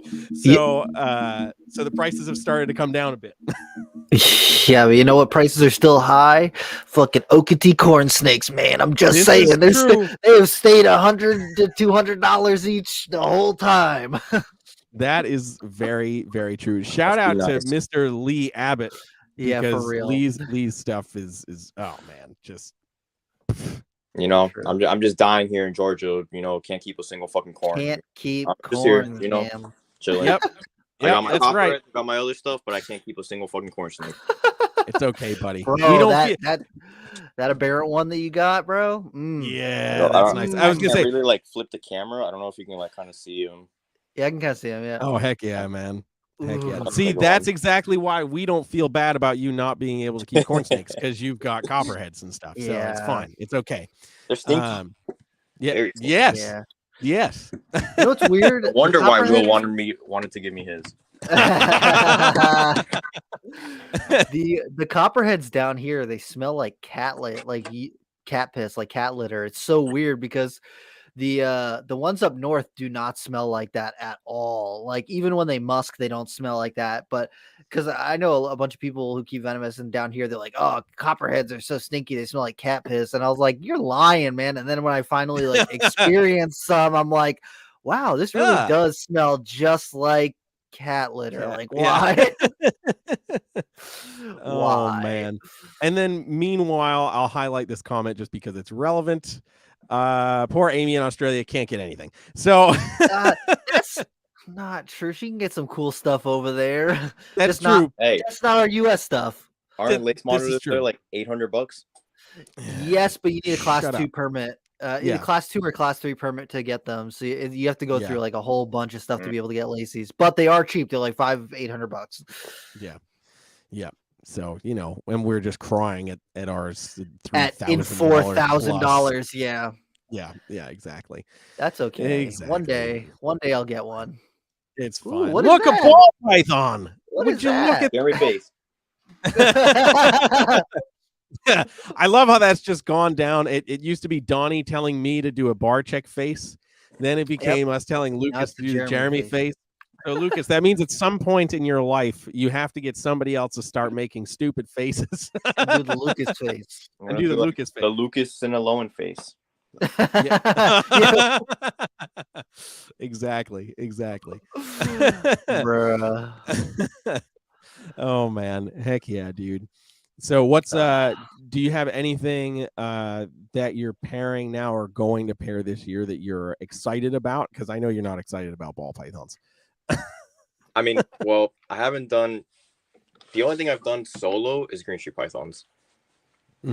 I would like to do ball pythons just to like, I don't want to say get it over with, because ball pythons will stay in my collection, but like it'll be fun seeing any snake pop out. Even if I do ball pythons every single year, I'm still going to be happy seeing at least one snake pip, Yeah, but absolutely. Emeralds are my main thing Hashtag this year. just get it over with. Give them the You said thumbs up. emeralds? Emeralds are my main thing, and then I know it's kind of like early, but I think I got a lock from one of my hog noses today. Ooh. Heck yeah. I just paired him up just because why not? And not even 30 minutes in, he was already trying. So sounds about right. Well, there you go. I don't know if you can see, but he's dang old hoggies, buddy. Please, I just want love. Yeah, so hopefully like some snow stuff comes out of that clutch. She's possible het, so hopefully she proves out. But like I said, emeralds are the main thing. Hell yeah. I literally had a fight with someone the other day that was saying that green trees are better than emeralds, and I'm like, sorry, you're wrong. Shit. I was like, you're wrong. You're wrong. Yeah, you're just wrong. You're just wrong. It's okay to be wrong. Man. Yeah, right. It is okay to be wrong. It's okay Yeah. to still admit to having things to learn. It's fine. Yeah, it's okay. yeah. I remember when I thought green tree pythons are better than emeralds. It was only the time I saw the picture from Bill Stiegel of the sickness. I thought it was badass, and then somebody slapped me across the face with an emerald tree boa, and I came back to my senses. No. And so when I saw a picture of a green tree python, I was like, wow, that thing's incredible. And I had never seen a picture of an emerald before. And then when I saw a picture of an emerald, I was like, okay, calm down, green tree pythons. We got a real OG over here. Oh man. It's true though. It is very true. Yeah, I know the green tree python people are very not happy with that, but that's okay. Hey, that's fine. That's fine. They can not be happy As babe. Huh? What? Let them fight on Facebook. Yeah, for real. Exactly. But no, I mean, while they're all trying to get their however many babies to eat pinky parts, people breeding emeralds can at least start rat with pinks. with rat pinks. Oh man. Oh gosh. Mike sent me the goose photo. Oh yeah. It's real. It exists. I can't wait to see this. Oh man. I have a feeling he's gonna put it on the screen now. No, wait, hang on. Talk to Lucas. I'm gonna see what I can do. Bruh. How have you been, Rob? I'm doing pretty good. The baby scrubs, most of them are eating now. So I also bought some of that like appetite stimulant stuff to see if I can work that in there and see if that does anything for the ones that are kind of holding out. Yeah. But most of them are eating now. They're all pretty chill, and there's still like 2 that haven't shed, which is really weird. Mm-hmm. All the rest of them have shed, and they're all doing great. So, hey. Just get into bowls now. Pits are cool as hell, man. Yeah. I walked into my job and like we just got in a fresh like clutch of these. Yeah. And I was like, oh. You know what's insane? When they hatch out, they are like huge. They're monsters. They're like terrifying. Yeah, all I got is that she's a hypoexantic double head on the side. I love the look of those. I guess the northern pines too. The black and white northern pines. Those are tight too. Yeah. But, oh, Jeremy, what are you doing? You're looking at me all weird, like. I'm looking at the photo. Rob, it looks like you've been given the thumbs up, my friend. I've seen some things. Shout out to you, Mike. Thank you. Oh man. Oh, that was too funny. Literally, there was like only maybe 3 other people in the room there. It was just me and Mike, and we're talking crap about cockroaches and about monitors and stuff. He's like, let me get a picture real quick. Oh man, that's too good. He said it looks like he enjoyed the goose more than Rob. Oh man, that is too freaking good. Oh man. All right, let's see. We've got Natalie just threw another super chat. Thank you so much, Natalie. Bitchovas are my favorite, Lucas, also working with similar genes. Hey, heck yeah. You guys seen the zombie one? No, what? Yeah. What is that? Dude, are you serious? I think it's Glenn's Reptiles. Oh man, I'm gonna have to look it up now so I don't say it wrong on the podcast. Badass Nelsons, I'll tell you that. Hold on. You guys talk for a second. I just want to make sure that I'm getting the person right. Oh, okay. Hi, Lucas. Am I going to see you next week? Yes, I was going to text you after this to tell you that you're good to go. So you can come by Sunday night, Monday, whatever the hell you want to do. Yeah. Hell Hell yeah! I'll make sure that the 4-foot rodent drawers still are needing to be cleaned. Oh, I mean, man. you know, but everybody else that doesn't know, I'm buying a ball python. That's my next snake purchase. Hey, look at that. He's been suckered in. It's a pinstripe double head TG pied female. It's a yearling. Ooh, damn. Yep, making the moves. Making the this is moves. gonna- The only people that are on here will know because I'm not gonna say shit on Instagram. Oh, that's shit. I'm also very interested in what's happening below the video with that zombie eating the snow. But I get it. Zombie snow. Ah, I understand now. Okay. It took me a second. Glen Reptiles. You go check them out on Instagram, Glen Reptiles. You're gonna have to scroll through a little bit because they post a lot of different stuff. They got Amazons, they got some variety of other things. But check out the zombie Pitiophis. I don't even know which species, which subspecies or locale or whatever it is. He's got 100 flower snakes, teapot. Oh no, those are just real nice hypo 100 flowers. He's got some really crazy stuff, man. Carnage better be there. Carnage is here. Carnage is here. Yeah. Yeah, I've had him. He's been back for a few months. He's been here for a few months. Then I need to stop. Oh, Limey says we need to go stop by his place. So maybe that can happen. Yeah. Maybe that can happen as well. But who knows? Because he didn't want to show up to the podcast. Because apparently he didn't do his hair. So that was what was that was the response in my inbox. Typical. And typical Limey.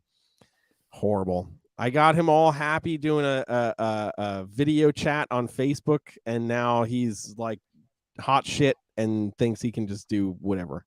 I mean, he can just do whatever he wants. He can just do whatever. But damn it, that's when we show up to this facility with all the camera equipment. Surprise, motherfucker! We would get kicked out. He wouldn't let us in. He would slam the door in our face. It would be a recon mission gone wrong. Yeah. So, dude, Matt Sommers Reptiles in the chat, bro. Hey, Matt, what's up, Matt? dude? What's good, bro? How's it going, man? How's it going? All right, well, Lucas, you're here at the end of the show, so you're gonna get roped into this too, motherfucker. All right, so episode 100 is now in the books. We're gonna wrap it up here. So once again, thank you to everybody in the chat. Thank you to everybody that has been listening, viewers here on YouTube and Facebook and all that stuff.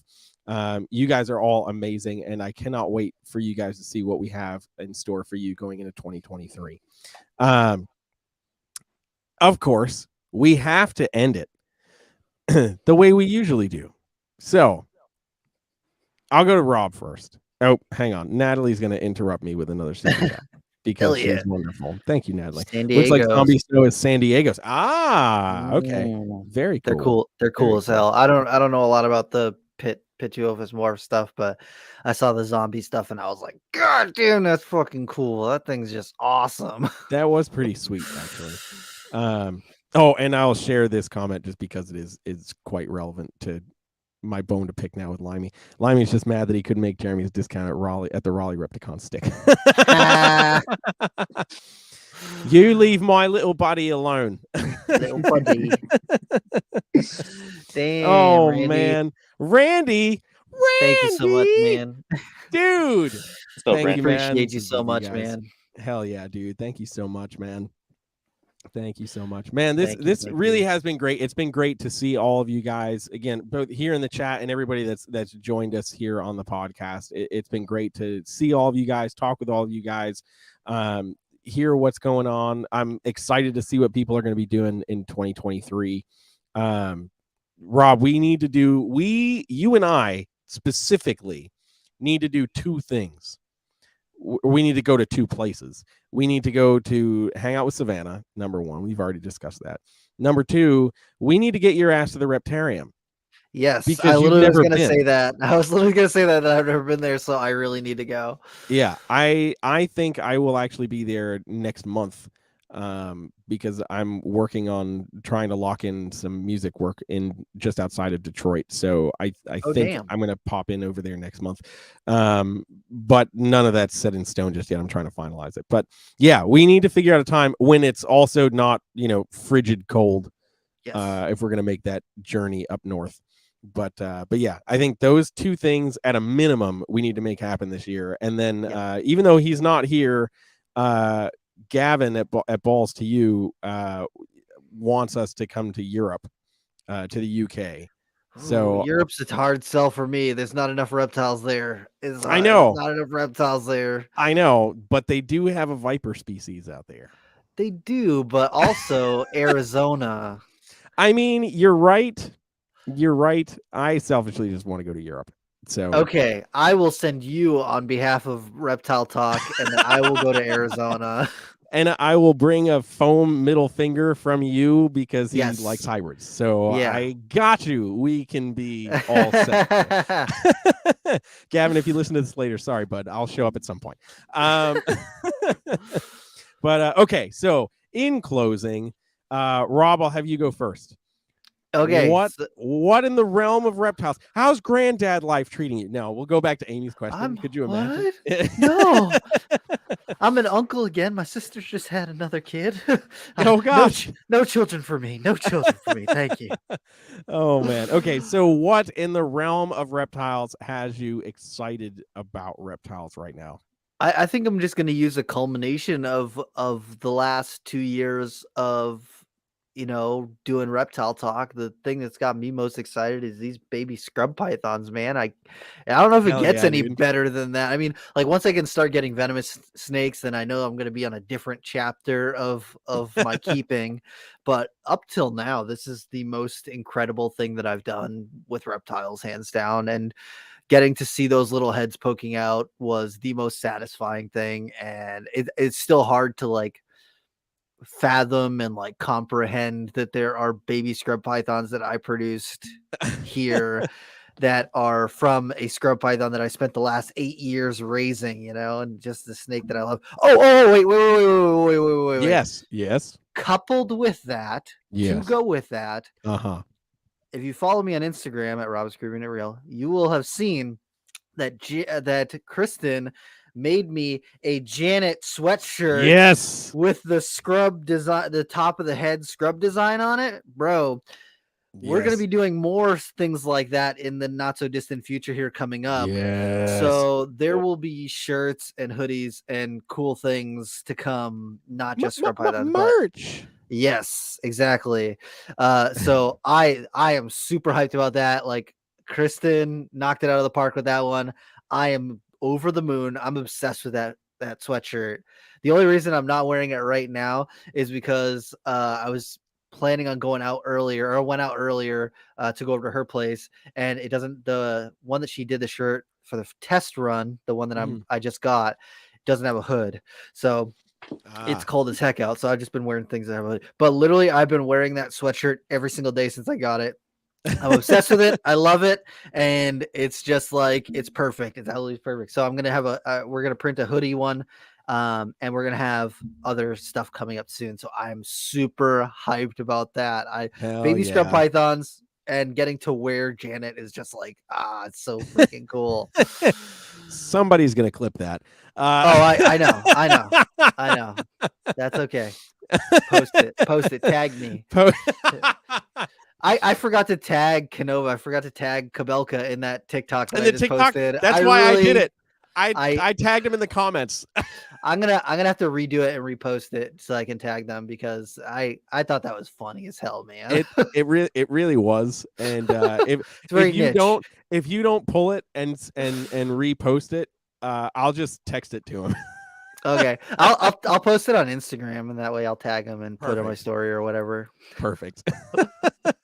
Oh man! All right, Lucas, you get an extra second to think if you haven't thought, because Randy came back with another super chat. So we also need to do an Amazon Treebo roundtable. Yes, we do. Yeah. Also, he's not here, or maybe he is here, and I just haven't seen him. KJ up at Nerd, pulled the trigger on some of those Halloweens I sent you photos of. Thank goodness, because I was sitting there stressing about whether I was like, bro, someone needs to get those things. Those things are freaking incredible. I was literally like, I've made enough payments on my credit card. I can buy a few more. Oh man. But yeah, we absolutely do need to make that happen. I think yeah, we'll get some planning done on that. I think Rob, you and I can put our heads together on who we want in on that, and let's make it happen in the near future. Yes, sir. All right, Lucas, since you're the end of the podcast guest, you're here, so you know what. Oh, sorry, Randy's in the dark. Sorry, bud. Oh no! You don't get to know this. This is a secret. This one's secret. Sorry, bud. All right, so Lucas, what in the realm of reptiles has you excited about reptiles right now? Honestly, just all the trips. Hell yeah, travel. I'm here for it. Travel. I just want to say congrats to you guys. 100 episodes. Just thank you, dude. Without you guys, I wouldn't have all the knowledge and all the trips I've been to and just all the fun. Hell Cheers yeah, to many more. Yeah, I got to get down there so we can do some herping. Dude. Where Borneo? What? What happened? Whoa. Yeah, no, that 100% needs to happen. Speaking of that, actually, so Rob, I actually you guys both might follow Christian Caveman Wildlife on Instagram. No, I don't. Oh, okay. So I'll look him up. Yeah, you should totally look him up. He's younger guy, he is in Georgia, totally into herping and just like animals in general, and puts out some really great content on his platforms from out in the field. He put together this massive him and his friends put together this massive YouTube video. I think it's like a 90-minute documentary on the indigo snake. And they went to like all these different places, and it was really, really well done. And I'm forgetting the name of the video off the top of my head, but it's also talking about their environment and how vital their environment is. But anyway, he's always out herping, and I've talked with him a few times, and we've talked about meeting up or whatever, and I feel like he has his finger on the pulse for places to go herp in Georgia and even in like northern Florida and stuff too. So I think it could be cool if we all connect and do some herping down in Georgia with him. Oh yeah. Say less. I'm about it. I need to fucking...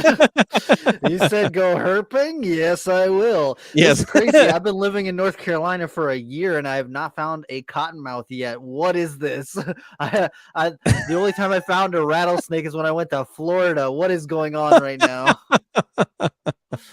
It just means when you finally find it, Rob, it's going to be that much better. Oh, it's going to be satisfying. All right. I always carry around a change shorts just in case. Oh gosh. Somebody's gonna clip that too. Somebody's gonna clip that too. That's okay. That's okay. That's okay. Where's the lie? Where's the lie? Man, that's fair. There's gonna be some interesting things on the internet. That's all. Like there isn't already. True. Very true. All right, Jeremy, what do you got? What's the thing that's got you jazzed? Like grass. So two things. One, selfishly, is my Amazon Tree Boa projects. I'm really stoked for them. For two reasons. One, because the pairing that I did do this season with Hellboy and my yellow girl Sunshine didn't take. So, which, boas, it happens. It is what it is. But so now I'm even that much more eager to make something happen this year. So I am very excited about that. And Carnage is the main guy on the roster, and he's got two girls that I want to put him to, but his focus is going to be on my bicolor tiger female. So I am very excited for that. And then, ironically, very similar to Lucas, is I'm excited about the travel, the things that are going to be going on this year. I've been taking some of my actual off time to plan things for 2023 as far as travel, and I'm really excited for what's going on. Obviously, Daytona and Tinley, the annual trips, and then doing some of these other trips over the country are going to be quite interesting. Some of them are animal related, some of them are music related, that I can't necessarily discuss right at this moment. But cool things are happening. So yeah, that's it for me. All right, quick, everybody drop your socials. Where can people find you? Go, Lucas, you first. All right. I'm mainly on Instagram, just Cobra Keeper Jr. And then also I'm on Morph Market now. It's under Lucas Masso Exotics. Hey. I got 5 Nelsons for sale right now. Hey. Hell yeah. All right, go, Rob. All right, if you want to look up what I got going on, check me out on Instagram, Rob is Creeping It Real, or check me out on TikTok, Rob is Creeping It Real. Do not add me on Facebook. I'm going to reiterate that for the 100th episode because I have over 1,000 friend requests right now, and I'm like, no. No. Unless your profile picture and like everything on your page is cool reptile stuff, like not just ball pythons, then maybe I'll add you. But if it's not that, sorry, bro. Oh, man. And also, for point of reference, people, if you add me on Facebook, please know that I do check to see if Rob is your friend. Because if Rob is your friend, then we're probably going to be fine. True. And if we see that Donnie is your friend, you're probably not going to get the ad. Because Donnie just went through and added everybody. He didn't do any screening. I love Donnie, but man, some of the people I send him, I'm like, I said, take a screenshot and I send it to him. I'm like, hey, you're friends with this person. What's that? And he's like, what the hell?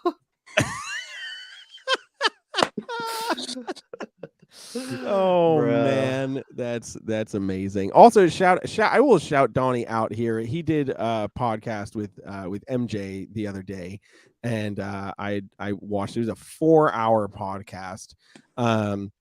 So if anybody's got 4 hours to kill, go check that out.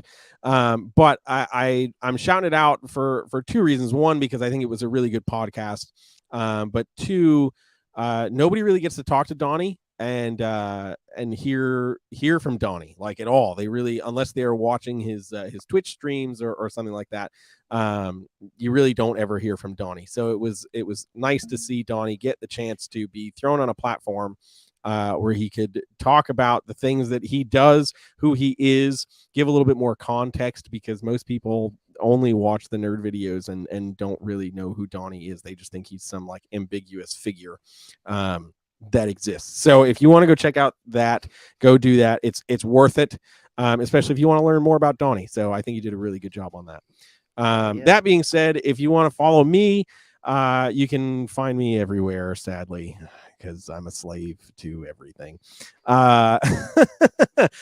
Instagram, Morph Market, Facebook. Don't add me on Facebook. Just go like the business page, Brassman Reptiles. It's all there. TikTok, The Brassman on TikTok. I rebranded that a little bit because I post music and reptile stuff on there.